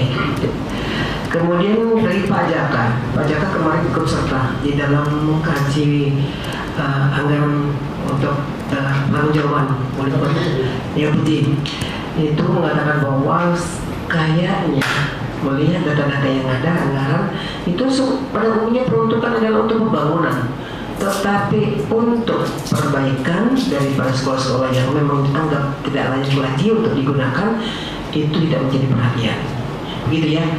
Nah, kemudian juga ada juga tentang masalah revolusi pendidikan yang kan nampaknya kelihatan bahwa yang masih bisa melaksanakan itu hanya berapa persen saja ya Pak ya, Pak Jaka. Kemudian juga masalah pendampingan anggaran untuk bagi guru yang sertifikasi, mengharapkan bahwa hanya kita harapkan dari pusat untuk sertifikasi, tetapi seharusnya Dinas juga menganggarkan dana pendampingan untuk peruntukan sertifikasi para guru seperti itu. Kemudian ada lagi, jangan sampai terjadi pemanfaatan kelas khusus untuk misalkan perpustakaan lab itu digunakan penambahan karena jumlah pelamar sangat besar dan berkaitan dengan revolusi pendidikan, harus sekolah semua. Seperti itu dari Pak Jaka. Saya rasa itu yang lain Bapak sudah mendengar langsung daripada informasi-informasi yang diberikan oleh pengurus DPR. Saya rasa itu Pak Kadis, silakan Pak Kadis bisa menanggapi dan bisa menjawab. Terima kasih. Assalamualaikum. Bismillahirrahmanirrahim. Assalamualaikum warahmatullahi wabarakatuh. Selamat siang, salam sejahtera untuk kita semua. Yang saya hormati Ketua Dewan Pendidikan Kota Makassar atau yang diwakili Bunda Wakil Ketua, yang saya hormati Ketua Dewan Pendidikan Provinsi Selatan, dan yang saya hormati seluruh anggota atau pengurus Dewan Pendidikan Kota Makassar. Dan tentunya saya sangat berterima kasih dengan agenda kita hari ini supaya kita memperjelas bahwa pertama yang saya ingin sampaikan, tolong Pak, ini buku tidak usah kita bahas. Karena ini saya sudah menghentikan, ini buku bermasalah. Jadi kalau ini kita bahas, pasti temukan masalah. Karena di sini semakin kita baca tambah bingung. Jadi kalau ini kita ukur. Termasuk kemarin itu waktu penelitian tentang 18 revolusi pendidikan, sebelum saya masuk, saya peneliti dari UNM, saya bantah. Karena ini yang kita bedah Pak, jangan kita bedah ini. Karena ini bermasalah dari dulu. Makanya itu Pak Wali pada saat awal terpilihnya kembali jadi wali kota, dia katakan 0. Karena ini buku Pak bisnis. Proyek. Jadi saya bilang jangan kita bedah ini Pak. Kalau ini kita bedah pasti kita temukan tidak ada indikator. Ini belum pernah merilis bahwa buku ini tidak digunakan. Bukan tidak gunakan, pun terbit ini Pak ada serinya. Saya tidak mau mencederai, tapi sekarang apa sih yang saya lakukan untuk revolusi pendidikan? Makanya saya minta kemarin ada pernyataanku waktu itu mengatakan ada kepala sekolah. Makanya saya bilang saya evaluasi kepala sekolah. Ini saya belum di dinas pendidikan. Saya sudah bantah waktu Kadis Perpustakaan. Saya memang dikasih Pak, saya tidak mau karena kapannya mau saya ukur. Sementara saya perpustakaan adalah saya merujuk ke sini Pak. Nomenklatur cantolanku yang saya mau capai itu adalah Smart Library. Makanya kemarin itu saya melakukan pendampingan ke perpustakaan. Karena itu targetku bagaimana Makassar itu bisa terakreditasi. Itu waktu saya perpustakaan. Jadi kalau ini kita mau pakai, tidak ada ini kan mencerita gini Pak. Tambah bingung kepala sekolah, tambah guru. Ini Pak Jami dikasih edarkan. Enggak, ini sudah enggak, tabe, tidak pernah beredar ini Pak. Tahun sebelumnya awalnya gini. Ini sekarang beredar. Dari mana ini saya bedarkan? Justru ini Pak saya larang ini. Siapa yang bawa ini? Tidak cuma diminta tadi referensi bagi. Tidak, kalau ini terbagi Pak, saya sudah tidak ada buku begini. Makanya saya anggap bahwa buku ini bermasalah. Waktu penelitian dari UNM itu, waktu di Balitbang saya dibahas, saya datang, saya bantah. Berarti ini masih banyak stok. Bisa minta. Tapi kalau sekolah sudah Pak, pengembalian kemarin ini Prof. Semua sekolah yang membeli ini adalah pengembalian. Pengembalian, mohon maaf, ini kan saya bukan ranahku Pak, saya tidak mau menyinggung tentang siapa sebelumnya, tapi ini salah. Ya. Kita akan begini Pak, saya jelaskan dulu terkait dengan ini supaya ya. Kalau kami tidak buat, karena itu 18 Pak, kalau ini kita mau bedah, sebenarnya kan saya sudah katakan bahwa tidak usah kita mencari indikator. 8 standar nasional inilah indikatornya. Kita sisa bedakan hard skill dan soft skill. Dan memang saya harus akui bahwa sesungguhnya saya sekarang kompetensi kepala sekolah saya lemah dari itu Pak. Biar kuajarkan bagaimana, pasti dia bingung. Dan tentunya kita juga mencari, makanya itu Pak, kenapa saya guru penggerak, saya gerakkan terus itu guru penggerak itu luar biasa inovasinya. Guru yang punya di kurikulum Merdeka. Jadi Bapak Ibu yang saya hormati, tentu 18 revolusi pendidikan, saya bisa, kan saya sudah katakan teman-teman, kalau kita ukur begini, kan di 8 standar nasional pendidikan jelas sekali. Sama dengan sekolah bintang 5 saya katakan, kalau sudah terakreditasi A, itu otomatis itu sudah jelas. Apalagi akreditasi BAN sekarang kan tidak seperti dulu. Termasuk prosesnya di situ, kualitas mutunya, kualitasnya. Sehingga kalau ke akreditasi A sudah bisa kita identikan. Nah sekarang jumlah terakreditasi A itu belum sampai ke jumlah itu. Itu yang pertama. Karena saya bilang sama kepala sekolah, apa sih indikatornya? Sama tadi Prof sekarang itu salah pengertian dulu. Saya juga yang protes dan saya arahkan tentunya bahwa seperti keinginan Bapak Wali Kota, 1 anak 1 tanaman. Ya, 3 tanaman. Dulu itu saya yang rasakan karena saya bukan di dinas pendidikan. Anakku disuruh bawa bunga SD. Padahal bukan itu maksudnya Pak Wali. Di itu anak-anak sama dengan model di negara maju. Saya jelaskan, anak itu diajari mungkin ada folebet untuk menanam apa yang dia bawa di situ, itu yang ditanam. Ilmunya Prof. Itu yang sekolah saya sudah sampaikan. Dan bahkan sekarang saya punya konsep, karena adanya lorong wisata, ada kebun ini, saya jadikan nanti adalah tempat outing kelas. Di situ nanti anak, ada sekolah dekat di situ, kita jadikan lorong itu, anak nanti menanam. Jadi ada waktunya dia pergi di situ belajar. Kan pikirannya Pak Wali, kalau anak itu membawa taruh 1 pohon, dia pelihara sampai tamat besar itu pohon supaya ada tonganunya. Itu kan ilmunya Prof. Nah ini terbalik. Sekarang saya protes juga dengan Adiwiyata. Adiwiyata itu saya sampaikan guru-guru, kepala sekolah. Selama ini bangga dengan, jadi saya kasih tahu kepala sekolah, jadi begini mami tabe, karena kalau mau dipakai kan ini berbeda kondisi. Adiwiyata sekolah yang bikin dengan yang sibuk. Sementara saya pernah pertama jadi kadis, saya berangkat ke SMP 30, ada rapat, ini Pak dapat tadi atau mendiri presiden. Oke, saya diam-diam karena di sini berarti bukan Adiwiyata. Kenapa? Anak-anak masih membuang sampah di sembarangan. Anak-anak padahal edukasinya yang penting. Makanya sekarang ini kemarin anak sekolah sekolah sehat, termasuk kemarin ramah anak, Itu saya sampaikan kemarin itu waktu datang pemberdayaan, jangan guru dan kepala sekolah, anak yang menjelaskan. Jadi anak yang menjelaskan, jadi kelihatan bahwa anak itu hasilnya jelas. Itu indikatornya. Jadi kalau ada guru yang menjelaskan, saya anggap bahwa ini percuma, ini penghargaan saja. Karena yang butuhkan adalah anak. Yang kami inginkan bahwa adiwiyata itu ada perilaku tentang lingkungan anak. Begitu dia kembali rumahnya dia bawa. Nah sekarang kan tidak ada. Jadi apa arti sebuah penghargaan? Itu yang saya sampaikan. Kemudian yang kedua, tentu ini adalah bagaimana bebas nafsa dengan ini saya bisa jamin karena itu saya bangun kolaborasi ini BNN.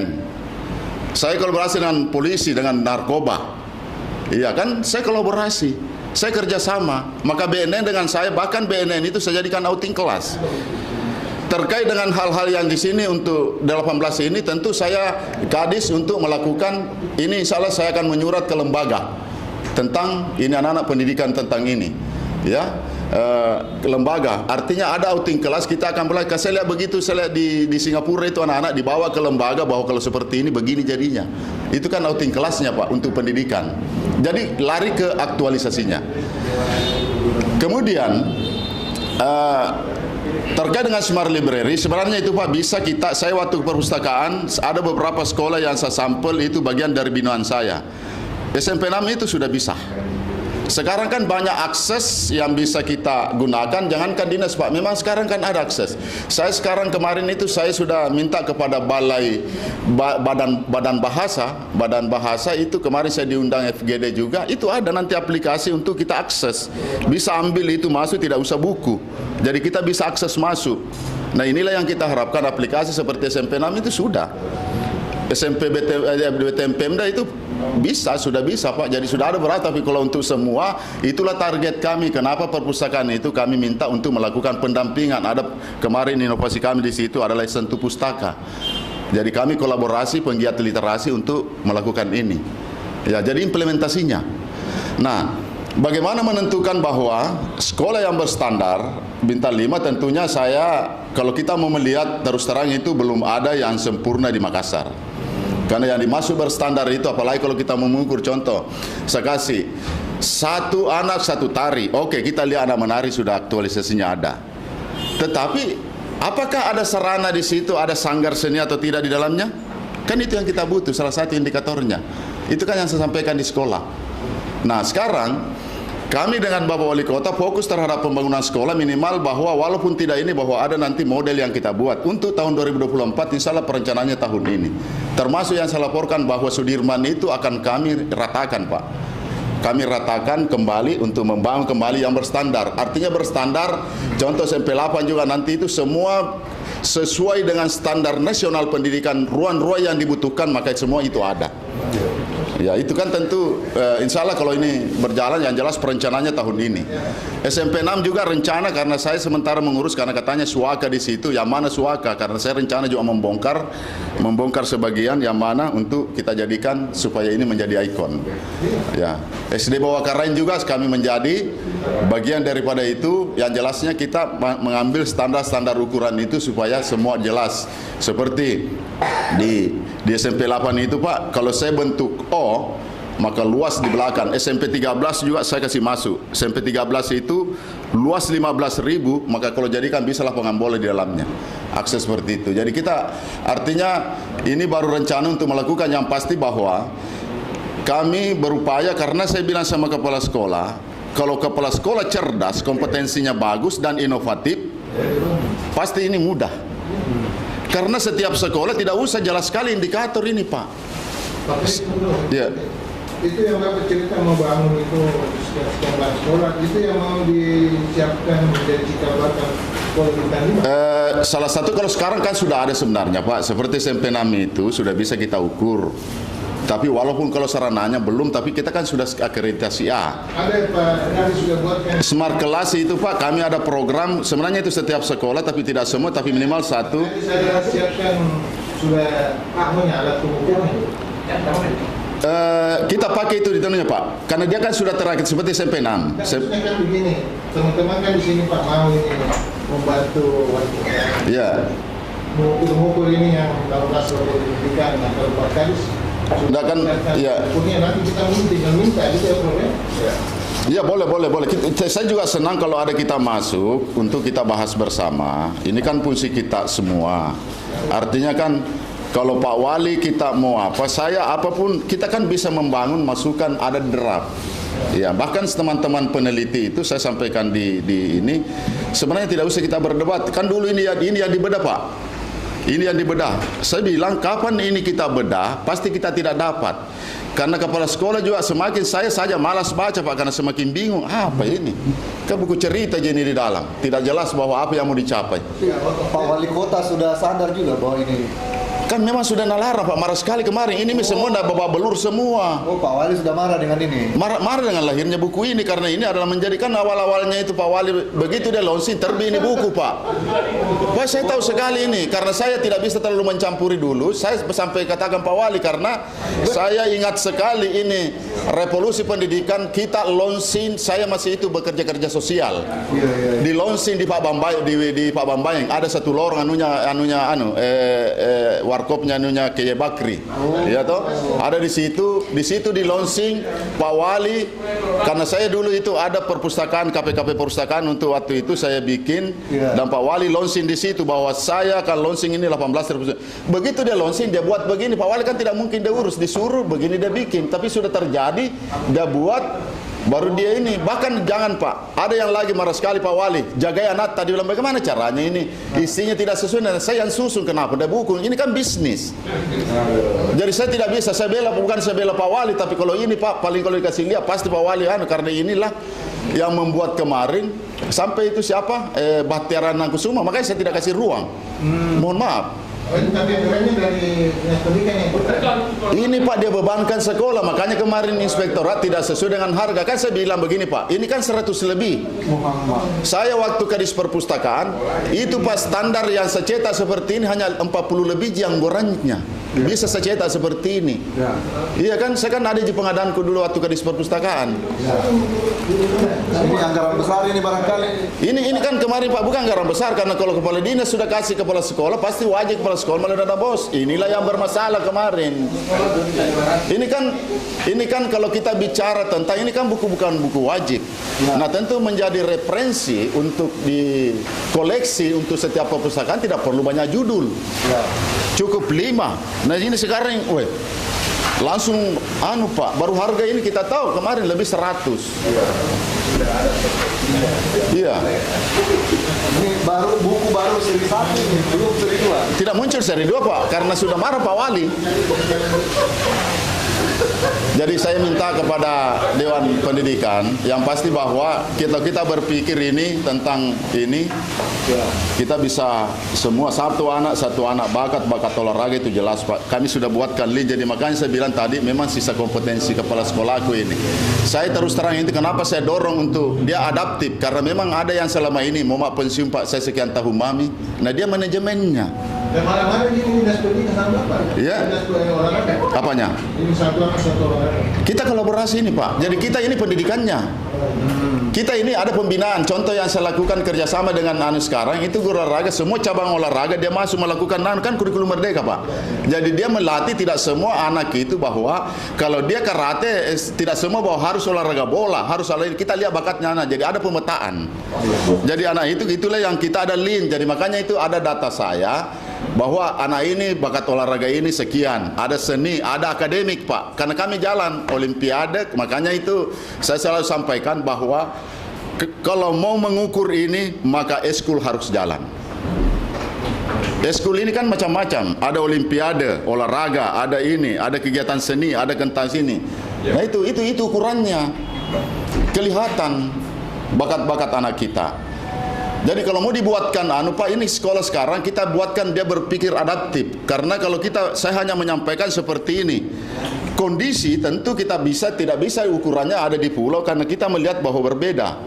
Nah, tentu melihat kondisi bahwa itulah namanya inovasi.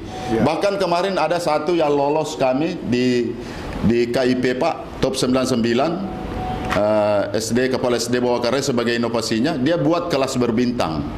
Dan ada kaitannya untuk mengukur bahwa itu adalah dia bercantol kepada itu mengukur kelas walaupun sekolahnya kelas seperti ini, tapi konsep dia punya pakai konsep inovasi ini lolos top 99 pelayanan publik di ini sisa kita menunggu persentase untuk mudah-mudahan bisa masuk top 45. Nah itulah inovasinya guru Pak, untuk menggambarkan bahwa inilah salah satu wajah untuk satu inovasi untuk mengukur juga kelas satu smart kelas.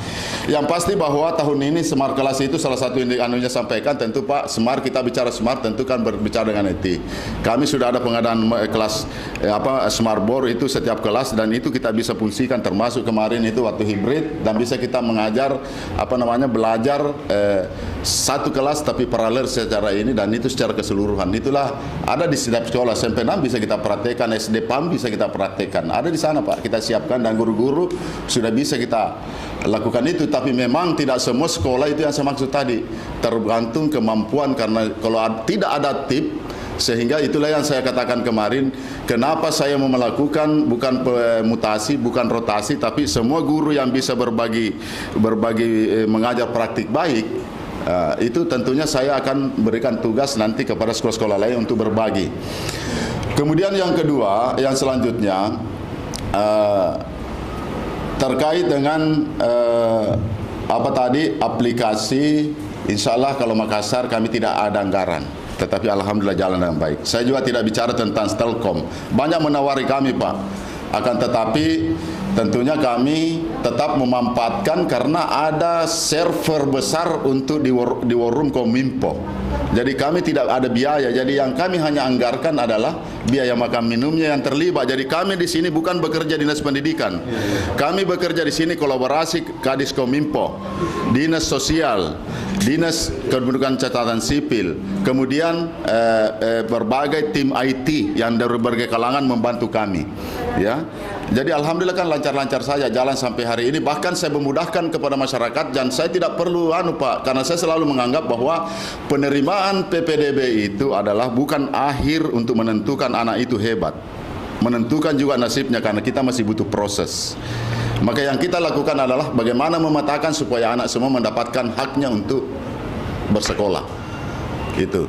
Dan termasuk juga, jadi ini perlu kita, ini saya kira Pak Ketua Dewan Pendidikan Provinsi, untuk Provinsi, kan saya lihat selalu kita bicara tentang ini, selalu kita bicara negeri, sementara saya Makassar, saya tidak ada status, jadi saya ini duduk bersama dengan swasta. Saya harus memberikan penjelasan kalau memang anak 21.000 lebih yang tamat SD ini mau masuk SMP. Kalau kita mau lihat daya tampung 55 sekolah, tidak tahu, padahal kita tidak paham alumni di situ 21.000 termasuk alumni dari sekolah swasta. Iya kan? Kita kan melihat berapa anak yang tamat, berarti di situ negeri dan swasta.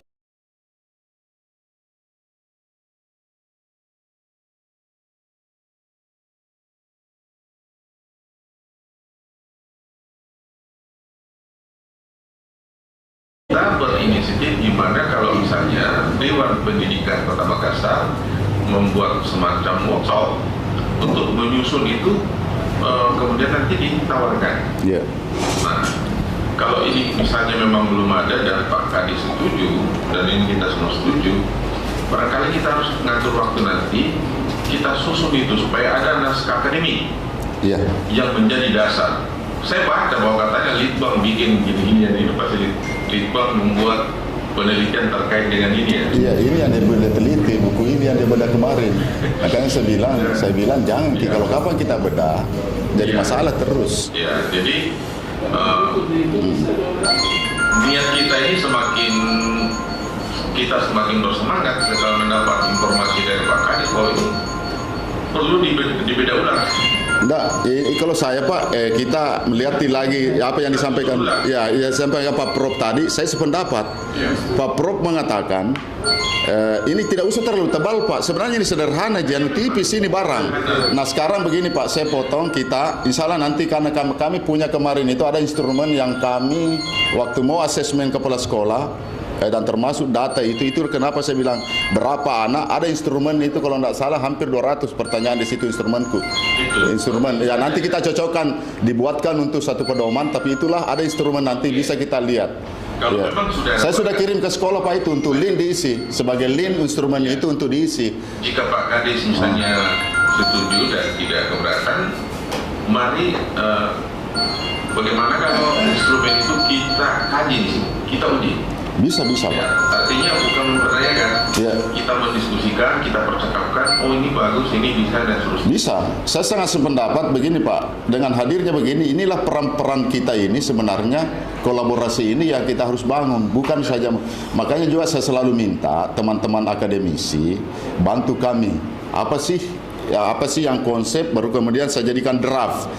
Nah tentu kalau kami melakukan, tentu di internal kami, karena pengawas juga kami juga, itu yang selalu saya minta instrumennya seperti apa, maka kita kaji dengan kumpulkan menjadikan 100 indikator-indikator ukurannya. Jadi itu kan kelihatan itu dia punya outcome-nya terhadap apa instrumen yang kami tanya, mulai dari 18 revolusi pendidikan itu saya jadikan sekian instrumen pertanyaan, ya.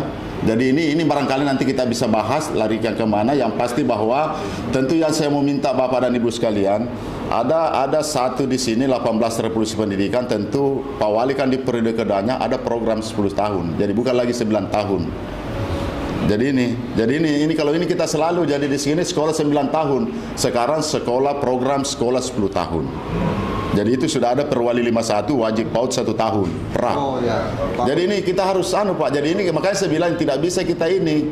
Makanya itu Pak Wali kalau selalu ditampilkan ini bahwa kau ini lama, kau selalu biasa kan kau itu tampilkan berarti kau tidak pernah karena kau lama. Revolusi keempat saja yang berubah ya. Iya. Jadi revolusi keempat itu semua yang lain Pak tepat.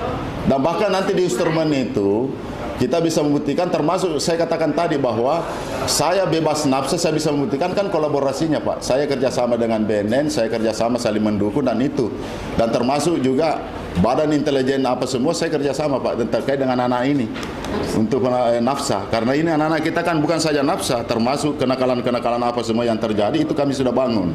Makanya tentu yang kita mau rasakan sekarang adalah bagaimana sih hasilnya, outcome-nya, dan kita lihat di sekolah tidak ada ugal-ugalan. Tidak ada kita dengar-dengar lagi perang-perang antara apa, karena saya sudah sekali untuk apalagi naik kendaraan atau apa. Itu kan tadinya kendaraan berpengaruh, itu orang tua kasih kendaraan atau apa, walaupun masih ada 1-2, tapi yang pasti bahwa ini kerjasama kami dengan Kapolsek, kepolisian itu, dengan Babinsa, TNI itu jalan dengan baik. Jadi itu kami akan memberikan hal-hal yang seperti itu, bahwa yang kita rasakan sekarang, masyarakat merasakan, tentu itu adalah menunjukkan bahwa ini bagian daripada. Nah, saya setuju melalui Dewan Pendidikan Kota, tentu kita duduk bersama, kita kaji bersama, tidak perlu ya kita bikin kemudian indikatornya, karena saya Pak terus terang capek, karena saya itu geras sekali kemarin waktu hasil penelitian sekian sekolah tidak ada yang tahu 18 revolusi. Saya ngomong berarti kepala sekolah yang disampel itu, maka saya akan berhentikan jadi kepala sekolah. Kenapa? Masa tidak tahu bahwa Pak Wali canangkan ini, launching ini 18 revolusi pendidikan. Saya kasih berhenti Pak.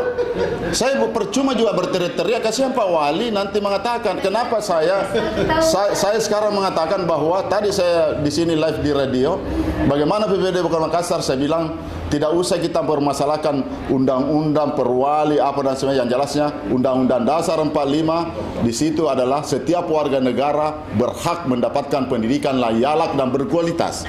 Itu kita ambil yang tinggi. Artinya Jadi pejabat pembina kepegawaian, memperhentikan kepala sekolah.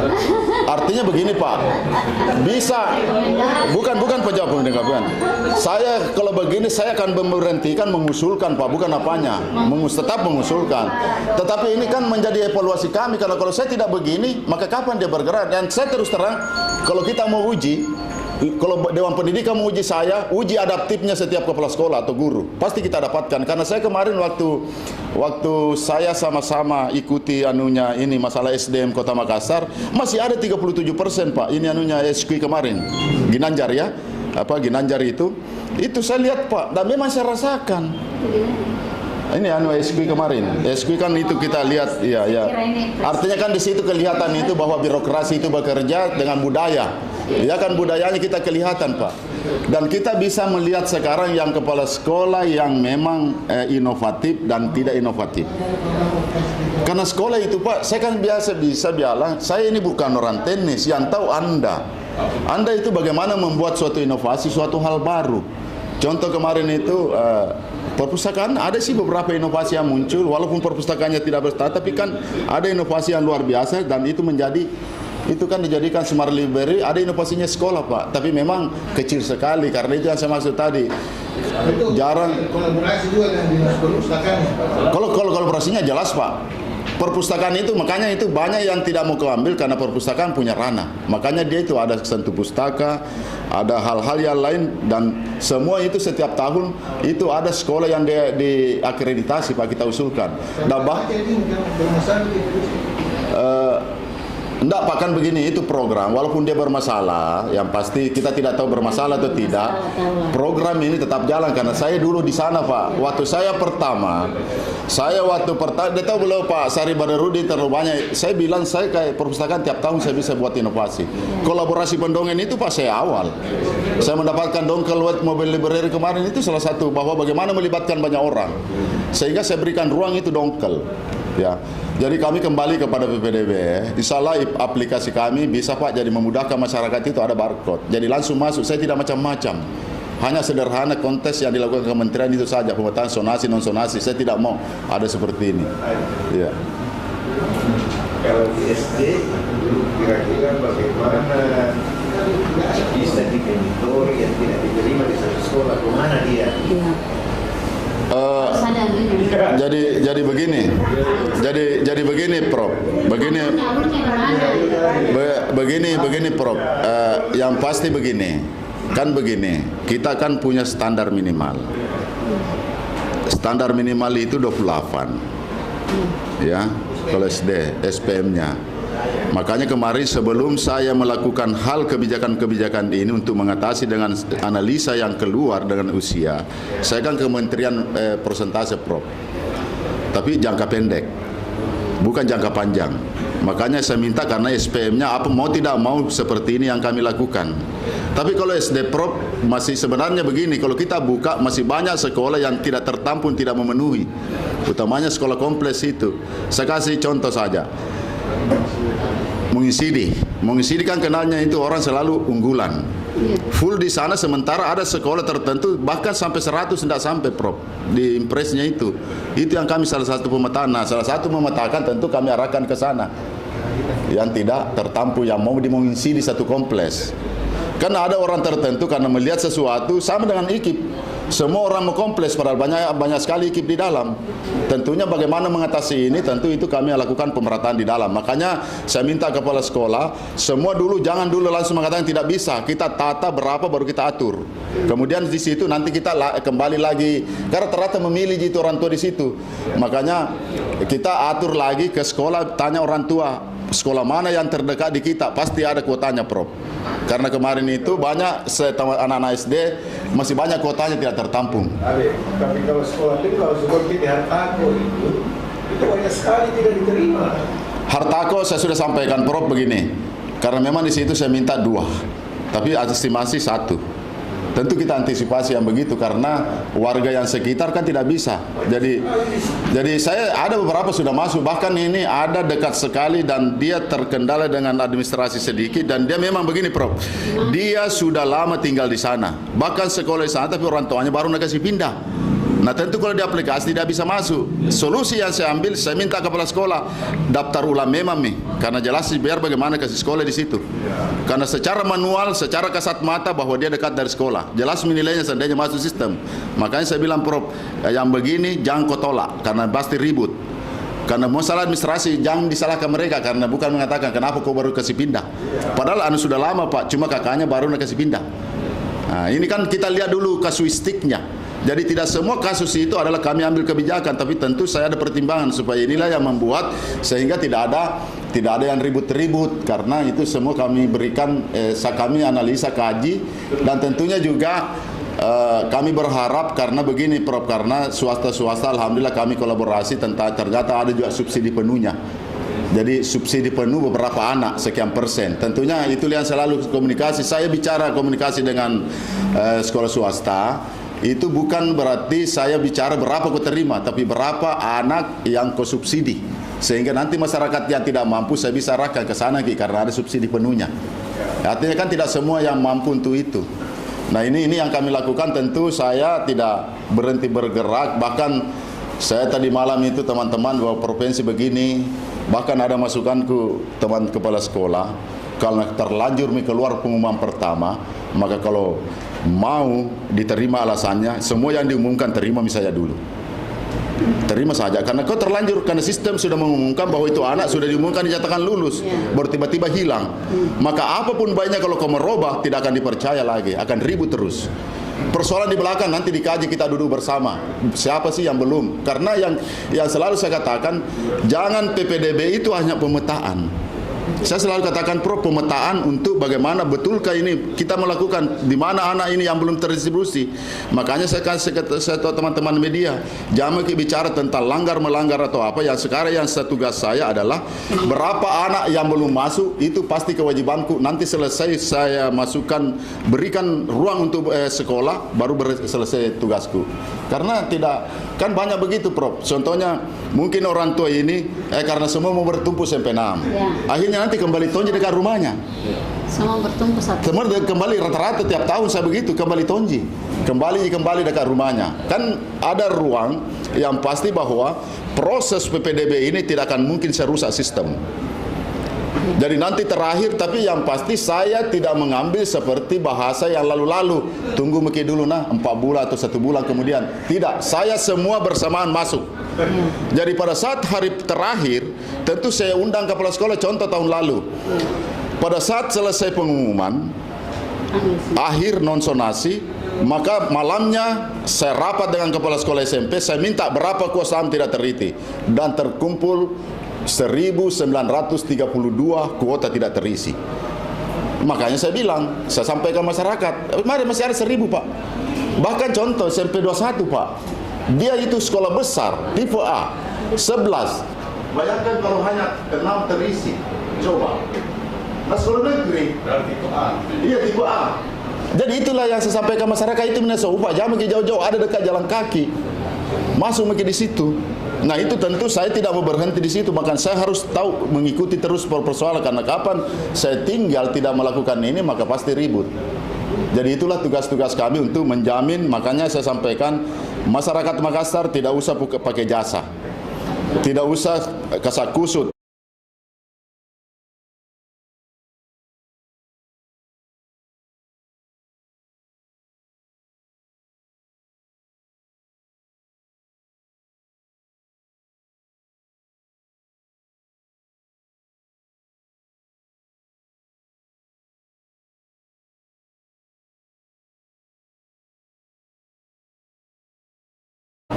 Kita berinisiatif gimana kalau misalnya Dewan Pendidikan Kota Makassar membuat semacam workshop untuk menyusun itu, kemudian nanti ditawarkan.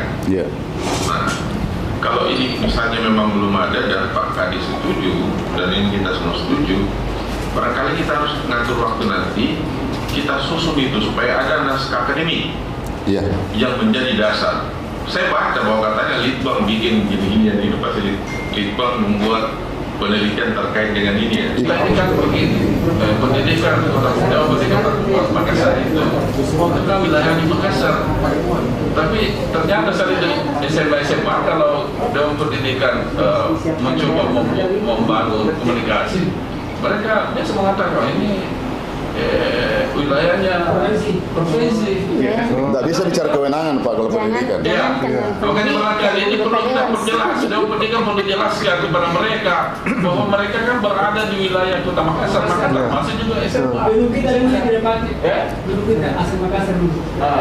Iya begitu. Itu yang pertama. Kemudian yang ketiga, saya ada pertanyaan dari swasta ini. Langsung masuk untuk Pak Kadis, barangkali Pak Kadis ini asal satu. Ini saya kemarin rapat bersama dengan teman-teman BMPS pada musyawarah swasta. Yang pertanyaan begini tentang kontribusi dana hibah ke sekolah-sekolah. Yang mengatakan kenapa bisa ada sekolah yayasan bisa dapat dana hibah cukup besar, ada juga sama sekali tidak bisa dapat apa-apa, kasihan apa dasar Apa pertimbangannya? Seperti bapaknya, ada sekolah yang dapat 1 miliar. Ya katakanlah kalau seperti Nur Fikri ya mungkin bisa dimaklumi. Tetapi kalau seperti Al-Biruni yang makanya dia punya biaya pendidikannya masuk itu Pak 25 juta. Ini SMP SMA? SD. Iya. SMP masuk SMP. SPP-nya itu 2 juta per bulan. Paham Pak. Iya. Kan masih bisa. Ya, ini pertanyaan kawan-kawan. Ya saya bantu nanti saya lanjutkan ya. Jadi begini, ini masukan luar biasa. Saya sebenarnya sehati dengan kita, tapi masuk ke saya hal yang begini, bahkan saya juga kritisi. Dia tahu di sampingku masuk ketawa atau ada kritisi di DPR. Salah satu saya bilang kenapa ini dikasih ini Al-Biruni saya tahu 4 juta per bulan, ya kan? Kenapa lagi dikasih hibah? Dia kan berarti sudah bisa mandiri. Nah, saya bisa minta teman-teman, karena ini terus terang itu kan rata-rata hibah itu adalah pokir, tidak bisa tahu ke anu. Biasa tahu menjawab bundaku, weh kenapa itu masuk anu? Weh kenapa kita kasih masuk? Kan ini pokir gini kita anu, karena pokir itu wajib kita ambil. Di dalam penyusunan anu kita, pokir itu adalah rata-rata. Jadi mohon maaf, rata-rata hibah itu adalah pokir. Jadi teman-teman tidak bisa juga membeda kalau dihadapi saya protes itu kemarin. Kalau saya mau jangan ada ini. Justru itu yang saya mau, bahwa kemarin dikirimi ke banjir, ada begini. Saya biasa tahu bikin proposal supaya ajukan ke Pak Wali kalau sudah di posisi sini saya kasih hibah. Ada kemarin Pak Muhammadiyah juga sampai 75 juga, orang tidak banyak-banyak aja 75. Jadi insya Allah saya akan masukkan nanti di perubahan. Kada di posisi mungkin saya Pak Wali dulu. Iya.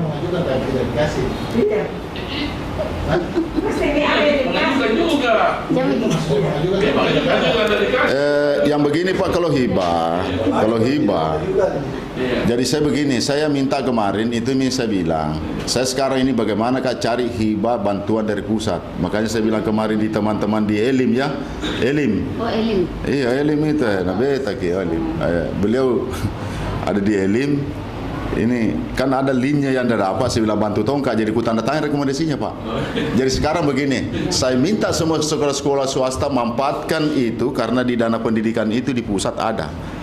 Cuma dibutuhkan ada linknya itu, jadi saya hanya satu jadi dibutuhkan. Saya bilang kalau semua sekolahku yang mengajukan, aku kasih semua rekomendasi, yang penting dapat. Kan itu Pak. Jadi sekarang kita pandai jangan berharap, tapi kita juga berusaha. Kenapa sekolah swasta walau dapat hibah dari pro pusat? Karena itu kalau di ini Pak DAK kan ada hibahnya juga. Nah inilah yang kami minta teman-teman swasta proaktif masuk di situ. Saya sisa mendukung nanti untuk mendorong itu. Tentu kita harus bersama, bukan kami. Kalau kami berteriak dengan apa, Bapak lebih bagus, lebih dekat dan tahu apa sih yang mau dilakukan, termasuk perencanaan di dalamnya, apa yang kita mau buat. Nah, saya lebih senang kalau bentuk hibah Pak, karena langsung kita kusarakannya ya, kita tanggung jawab sendiri. Saya kan saya mencairkan saja, kan begitu. Ya kita disarankan sama Ibu ini sebagai dari partai PKS itu sangat suka menyoroti. Jadi nanti saya suruh baca pandangan fraksi nanti bilang tambah ini. Tambah. Kenapa diberikan hibah 4M bagi sekolah yang sudah bagus. Bagus, saya sekolah yang mau mati. Ini suka politisi, PKS berani. Puan, sedikit sekali saya. Sedikit ya. Ya. Bismillahirrahmanirrahim. Assalamualaikum warahmatullahi wabarakatuh. Kalau terkait dengan Dinas Pendidikan, saya pikir sudah banyak sekali masukan-masukan saya, jadi saya hanya sedikit saja bahwa bagus sekali sambutan dari Dinas Pendidikan terhadap Dewan Pendidikan bahwa menerima untuk kita nanti duduk bersama dalam workshop menentukan indikator dalam 18 revolusi pendidikan. Dan mudah-mudahan saja juga tidak dikunci dengan 18 ini.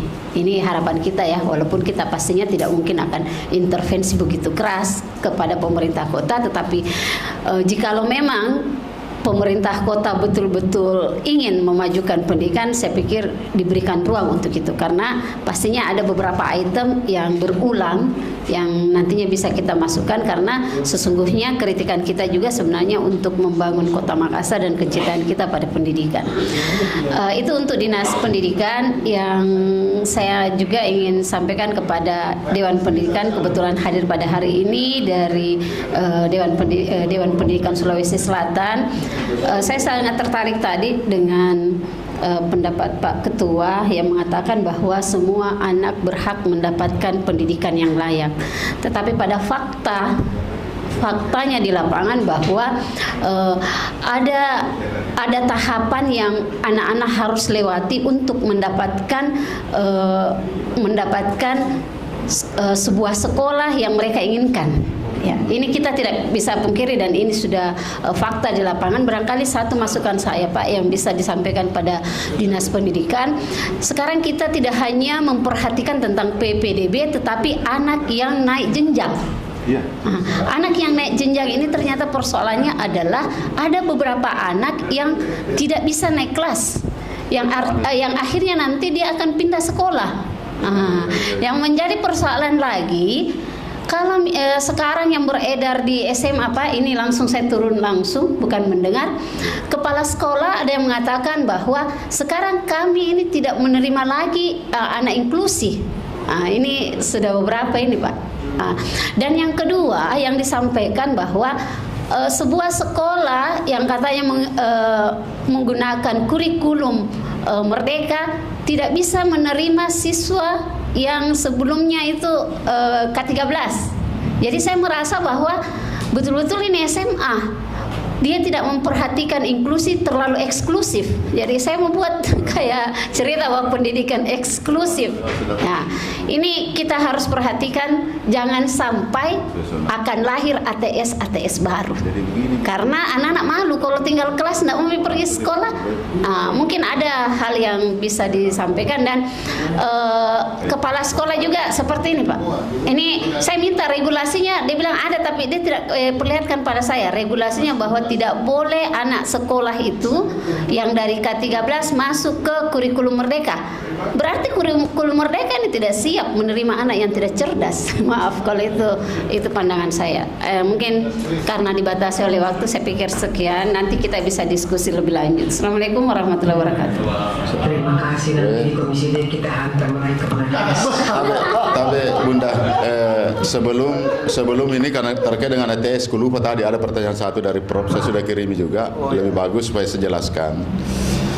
Terkait dengan anak tidak sekolah, itu saya sudah kirimi bahwa jadi sebenarnya itu jangan kita melihat anak yang banyak begini, tapi yang perlu kita tugas ada yang ada di Dapodik. Jadi kita itu kurang lebih 4.000, ada hampir 2.000 yang putus di SMA, yang maksudnya lanjut SMP ke SMA. Ada 1.000 dari SD, dan itu ada per kecamatan. Itu yang saya sudah jelaskan bahwa ini tugas kami. Ini nanti saya sudah sampaikan juga camat lurah, dan untuk sampaikan RT RW nanti ini data ku sebar, Pak, karena di samping sekolahku nanti mencari, karena di data anak itu di Dapodiknya jelas by name by address. Apakah anak itu masih ini? Waktu kami koordinasi dengan Pusdatin kemarin, karena itu yang diolah statistik. Makanya Makassar itu ini yang kami kerja, sehingga kami kolaborasi dengan teman-teman tim relawan Masikola atau founder Masikola. Sudah ada 400 anak kemarin kasih kembali, itulah mempengaruhi sehingga naik persentasenya. Kan ada anak kemarin itu yang karena COVID, itu yang kami cari. Bahkan ada satu inovasi, satu sekolah itu dia buat itu di Mariso 2 ya, memburu anak yang tidak sekolah, maksudnya putus sekolah. Jadi semua anak yang terdaftar di sekolahnya dia cari. Nah, itulah saya anggap bahwa kepala sekolah inovatif. Karena kemarin pandemi itu di Mariso kan banyak kena kami, Pak, pergi jadi pemulung atau apa. Ini kepala sekolahnya dia datangi rumahnya.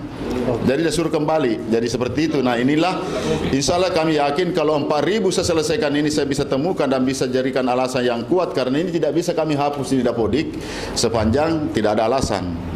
Nah, tentunya apakah dia putus, saya mau cari. Jadi supaya nanti kami daftar masuk di pendidikan kesetaraan. Jadi dia terdaftar bahwa ini anak tidak ada lagi. Jadi ada rekan jejaknya. Karena di situ yang kami dapat sampai sekarang sampai perguruan tinggi. Bahkan kemarin itu yang saya sampaikan, ada kasuistik yang saya dapat bahwa teman-teman di PKBM itu ada yang daftar sebagai anak putus sekolah padahal semester 6 di Unismu, di Dapodiknya. Kelihatan itu sudah semester 6 ini anak, berarti bukan anak tidak tamat, sudah tamat SMA, sudah kuliah. Makanya mungkin nanti Pak Kadis, kita harus di workshop itu kita coba memikirkan gimana caranya pendidikan itu berkeadilan yang tidak mengganggu kesejahteraan. Ya, bisa. Ini kan hubungannya dengan PKS dan memang alihnya kan Bapak memajukan kesejahteraan umum dan menjauhkan kehidupan bangsa. Jadi saya rasa, jadi tidak usah kita, saya sudah sampaikan juga, waktu kami rapat koordinasi, saya sampaikan Bapeda. Kan selama ini Bapeda, terkadang dia ada data itu terus yang dipakai untuk perencanaan. Jadi makanya saya bilang tidak pernah kena sasaran. Jadi saya sampaikan Bapeda kemarin, sekarang kan statistik itu adalah tidak pernah melakukan istilahnya survei ke bawah, tapi dia hanya menarik data Dapodik di situ berapa perguruan tinggi, karena Dapodik tidak bisa dibohongi karena itu memang data aktif, ya. Jadi termasuk sampai perguruan tinggi berapa anak usia segini, berapa anak begini, kan ada datanya semua dari Dapodik lengkap. Sehingga saya bilang yang perlu kita pikirkan sekarang, bahkan saya sampaikan beliau, kalau kita mau mengatasi anak yang putus sekolah, tidak sekolah, itu dulu kita selesaikan. Saya yakin kalau saya selesaikan ini 4.000 lebih saya bisa dapat, maka saya bisa dapat, saya katakan apalagi istilahnya, saya ini optimis sekali untuk mencapai 100%. Iya kan? Artinya 100%, tapi 90% saya bisa kalau saya lakukan ini. Kalau saya dapatkan ini, saya bisa naikkan karena itu statistik mempengaruhi itu nanti naolah IPM tingkat independens undang-undang manusia karena berapa yang tamat. Nah kalau ku dapat ini pasti 90 Pak. Yakinkah itu? Iya. Kami pernah kami pernah berdialog dengan Bapenas. Iya. Makassar ini unik. Pada tahun berapa yang lalu, Makassar itu peringkat kedua tingkat pendapatan terbesar di Indonesia, tetapi nomor 1 pengangguran. Akhirnya kita sampaikan, lah gimana ceritanya nih Pak? Pada hari ini gara-gara Grab dan Gojek, ribuan anak muda pengangguran punya mobil. Nah setelah kita cek, kita bilang, barangkali waktu ngambil data kemarin tidak baik naik ke address. Kata-katakan kan, ini salah informasi. Itu yang Bapak bilang, memang anak yang putus sekolah ini latar belakang ini gimana sih kan? Iya. Jangan hanya mempersoalkan bodoh. Nah, tidak bisa tiada bodoh. Yang kan tugasnya negara mempintarkan dia. Kita harus kasih kesempatan. Kita workshop nanti pada Pak bisa sampai jam 2.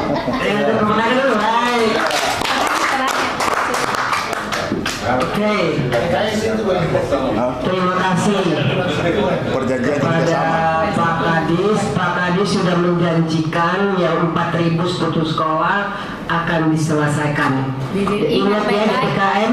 Ingat baik-baik. Dan ingat baik-baik kita evaluasi nanti. Kalau tidak terrealisasi kita tuntut lagi kembali Pak. Ya, kolaborasi bukan saya sendiri tapi melibatkan semua banyak orang. Begitu. Termasuk yang pendidikan, nanti bukan saya tanya juga. Iya, mohon bantuannya Pak. Guru-guru yang belum sertifikasi anggarkan di perubahan. Iya. Ya. Supaya Akan sama yang wali kota garis pendidikan. Jadi begini, kalau guru yang belum sertifikasi, kan sertifikasi itu kan ada pendidikan ininya. Diklatnya itu. Ini nanti kita duduk dulu, kita jadi harus perencanaan matang. Iya. Jadi kalau tiba-tiba langsung begitu ada langsung dimasukkan, jangan sampai salah ini, kita lihat dulu ya. Ya susu. Jadi kalau untuk perubahan, ya. Artinya begini juga karena kita harus Pak koordinasi dengan perguruan tinggi, jangan sampai kita yang atur-atur berapa biayanya perguruan tinggi kan pelaksana UNM.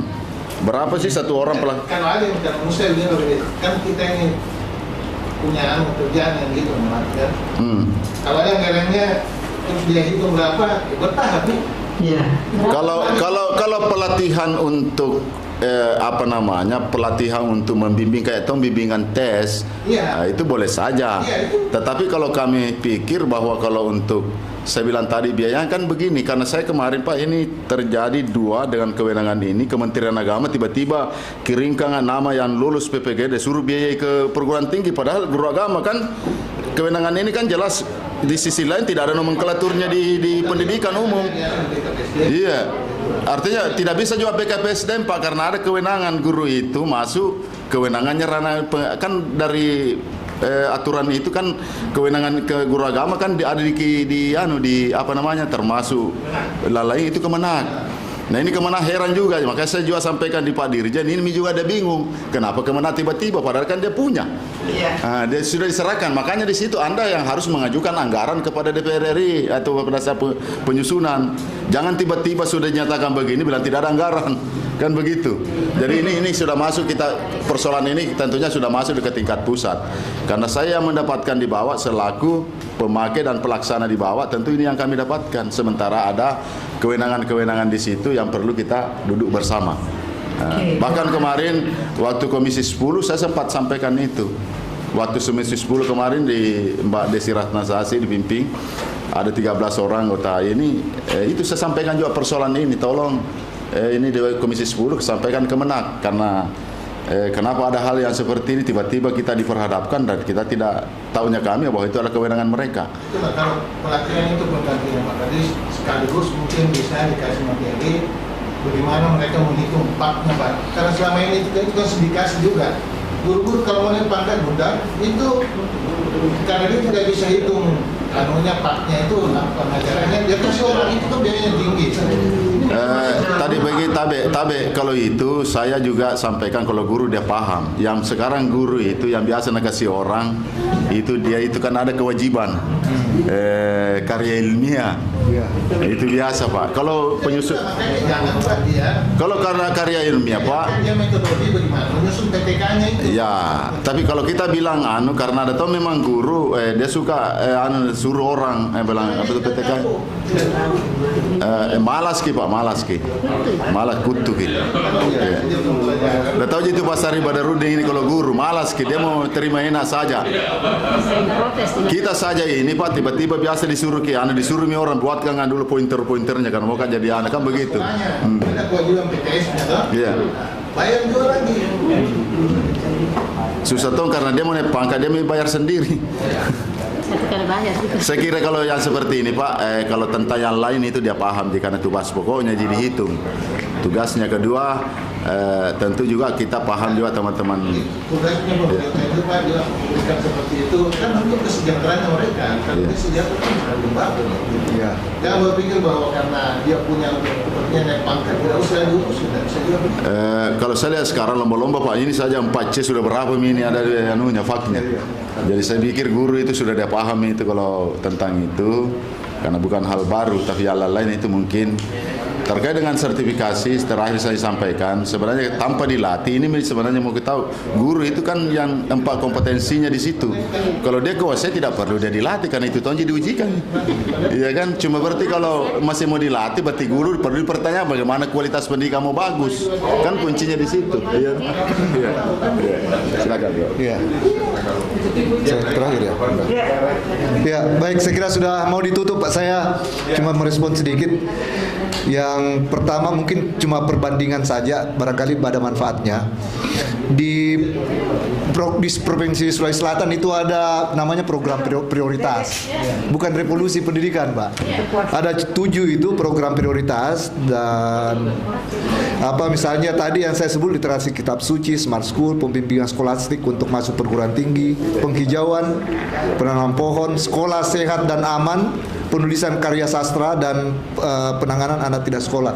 Nah, kemarin kami yang ikut membantu Dinas Pendidikan, saya dengan Prof. Aris Munandar, Heri Tahir, Prof. Jasruddin, Hamsaupu, itu kita membagi tugas untuk mengamati sektor itu.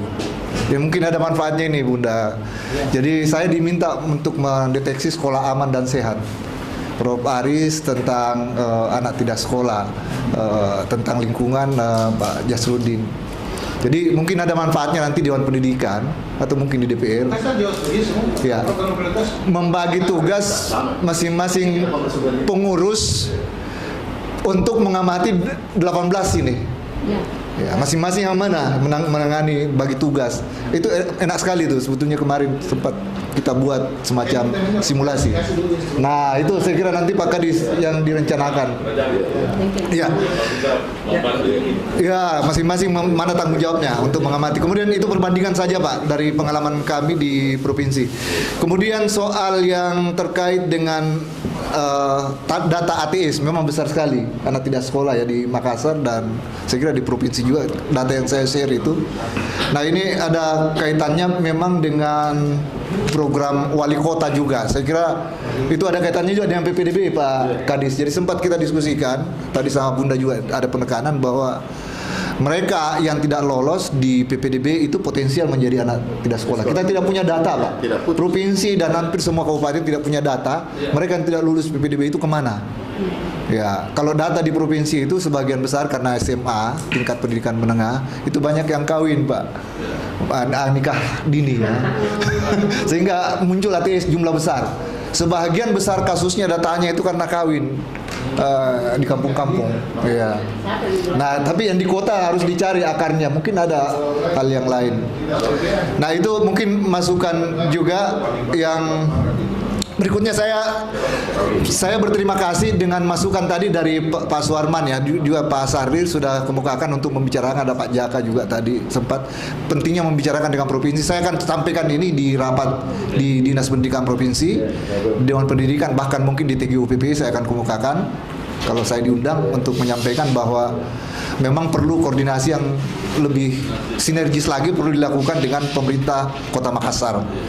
Sebenarnya seluruh kabupaten kota harus, tapi yang paling kompleks memang itu adalah tantangan yang berat itu dengan pendidikan Kota Makassar. Kami akan sampaikan itu ya, terutama karena termasuk program PPDB yang masuk ke perguruan tinggi itu kan dari SMP ke SMA atau ke SMK, dan di antara seluruh PPDB yang ada di daerah memang Makassar Pak yang sebenarnya persoalan PPDB ini persoalan Makassar di Sulawesi Selatan, bukan persoalan di daerah, karena di daerah itu malah kekurangan. Iya, kabupaten kota di daerah apalagi yang agak jauh di pelosok mereka malah minta kekurangan kuota. Artinya rombelnya banyak tapi tidak terpenuhi. Nah, tapi ada satu pengalaman menarik di provinsi, itu seringkali dinas memberikan ekspektasi terlalu tinggi terhadap masyarakat bahwa rombelnya cukup. Nah, ini bahaya juga ini Pak Kadis, pengalaman di ini. Reaksi masyarakat akan semakin besar kalau kita mengemukakan bahwa rombel di Makassar cukup. Tadi ada Pak Kadis sudah mengumumkakan, kita bahkan lebih. Karena PPDB itu bukan persoalan sekolah negeri Pak, sebenarnya itu seluruh sekolah negeri dan swasta. Nah, itu saya kira penting, dan data di Sulawesi Selatan itu lebih separuh, lebih 10.000 di antara 20.000 lebih pendaftar, itu lebih 10.000 itu tidak tertampung lulusan SMA dan SMK. PPDB itu kan negeri Pak. Seluruh negeri yang ada di provinsi manapun tidak akan mampu menampung lepasan swasta, madrasah, ya sekolah madrasah dan sekolah negeri. Semuanya mindsetnya adalah masuk ke sekolah negeri. Karena itu ekspektasi sangat tinggi terhadap PPDB. PPDB itu negeri. Nah, ini saya kira, tapi saya apresiasi bahwa Makassar ini sudah mengintegrasikan. Itu saya kira langkah bagus yang perlu didukung. Saya bahkan beberapa kali mengumumkakan di rapat provinsi Pak bahwa Makassar sudah memberi contoh yang bagus. Tapi memang ini persoalan anggaran Pak di provinsi juga, karena mengintegrasikan PPDB negeri dan swasta itu kan butuh kerjasama dan anggaran dari Pemda. Nah, saya ya Makassar ini sudah mendata mereka yang tidak lulus, kalau benar ya Pak Kadis, kalau benar perlu lagi dicek lagi oleh Dewan Pendidikan bahwa seluruh anak yang tidak lolos PPDB negeri maksudnya itu akan masuk ke swasta. Sudah di cover datanya semua dan dijamin bahwa tidak akan ada yang putus sekolah atau tidak akan ada yang menjadi ateis. Nah, itu perlu lagi dijernihkan Pak, karena saya sudah sosialisasi juga itu sebagai satu contoh dan minta juga provinsi melakukan hal yang sama. Tapi ini persoalan anggaran Pak. Mungkin mereka masih juga bicarakan, tapi saya berulang kali menyampaikan. Karena itu koordinasi dengan kabupaten, kota dan provinsi saya kira itu secara sinergi ya perlu dilakukan. Dan kita di kabupaten kota sebenarnya dengan provinsi untuk Dewan Pendidikan tidak ada masalah itu persoalan pembagian antara kewenangan pengelola SD, SMP dengan SMA. Seluruh kabupaten kota kita bersinergi dengan baik. Nah, karena itu sebenarnya provinsi harusnya juga mencontoh ada sinergitas yang dibangun, terutama berkaitan dengan data dan juga respon terhadap berbagai tuntutan-tuntutan pendidikan yang ada itu. Saya kira itu, dan kata revolusi memang ini Pak di provinsi juga sedang, karena ini menjelang akhir masa tugas. Saya kira bukan cuma Pak Wali, seluruh kabupaten kota termasuk kita di provinsi itu menuntut data yang jelas dari Dinas Pendidikan. Dan ini kelihatannya juga menjadi problemnya yang selama ini dianggap selalu ada, tapi kan faktanya tidak ada. Atau tidak terekspos ke publik, atau tidak mau, atau saya tidak tahu. Tapi ini sudah dengan sendirinya menjelang akhir masa jabatan, itu pertanggungjawaban yang sangat penting. Apalagi ini ada 18 item itu yang saya kira seluruhnya itu butuh kuantifikasi. Kita sekarang mendekati data dengan konteks kuantifikasi, itu sangat penting ukuran-ukuran pencapaiannya sehingga bisa dilihat apa yang lemah, apa yang gagal, atau apa yang perlu masih ada kesempatan untuk diperbaiki. Saya kira itu Pak masukan juga untuk Bapak di Kabupaten Kota di Makassar, Bekasi. Ya. Iya. Mungkin saya ingatkan kepada pengurus DPKM, kemarin kita mengadakan rapat koordinasi dengan komite untuk sekolah SMP, SD, negeri dan swasta. Mereka kebanyakan belum buatkan SK sesuai waktu tugas daripada komite. Kalau memang tidak bisa, kita bersurat kepada sekolah-sekolah untuk bisa membuatkan surat keputusannya agar supaya mereka merasa bahwa diberi perhatian. Karena kemarin ada yang sampai 8 tahun belum diadakan pemilihan. Jadi senang-senangnya aja sekolah mau sampai seterusnya boleh. Jadi mungkin Dewan Pendidikan mungkin bisa memberikan isyarat atau instruksi kepada SD, SMP swasta agar supaya bisa mungkin mengadakan pemilihan. Iya. Biasa kan namanya guru-guru nggak mau capek. Follow up dari anggaran dasar itu saja, iya. Oke. Kemudian selanjutnya terima kasih kepada Pak Ketua Dewan Pendidikan Provinsi yang telah berpartisipasi di dalam memberikan penjelasan tentang 18 revolusi pendidikan, dan juga kepada Dinas Pendidikan telah menanggapi daripada seluruh narasumber dari DPKM yang telah memberikan dan masukan dan saran dan juga koreksi, tetapi tentu itu adalah untuk perbaikan daripada kualitas Dinas Pendidikan. Saya rasa itu. Sekali lagi terima kasih kepada teman-temanku yang setia duduk menunggu sampai selesai. Saya tutup dengan ucapan alhamdulillahirabbil alamin. Sekian, assalamualaikum warahmatullahi wabarakatuh.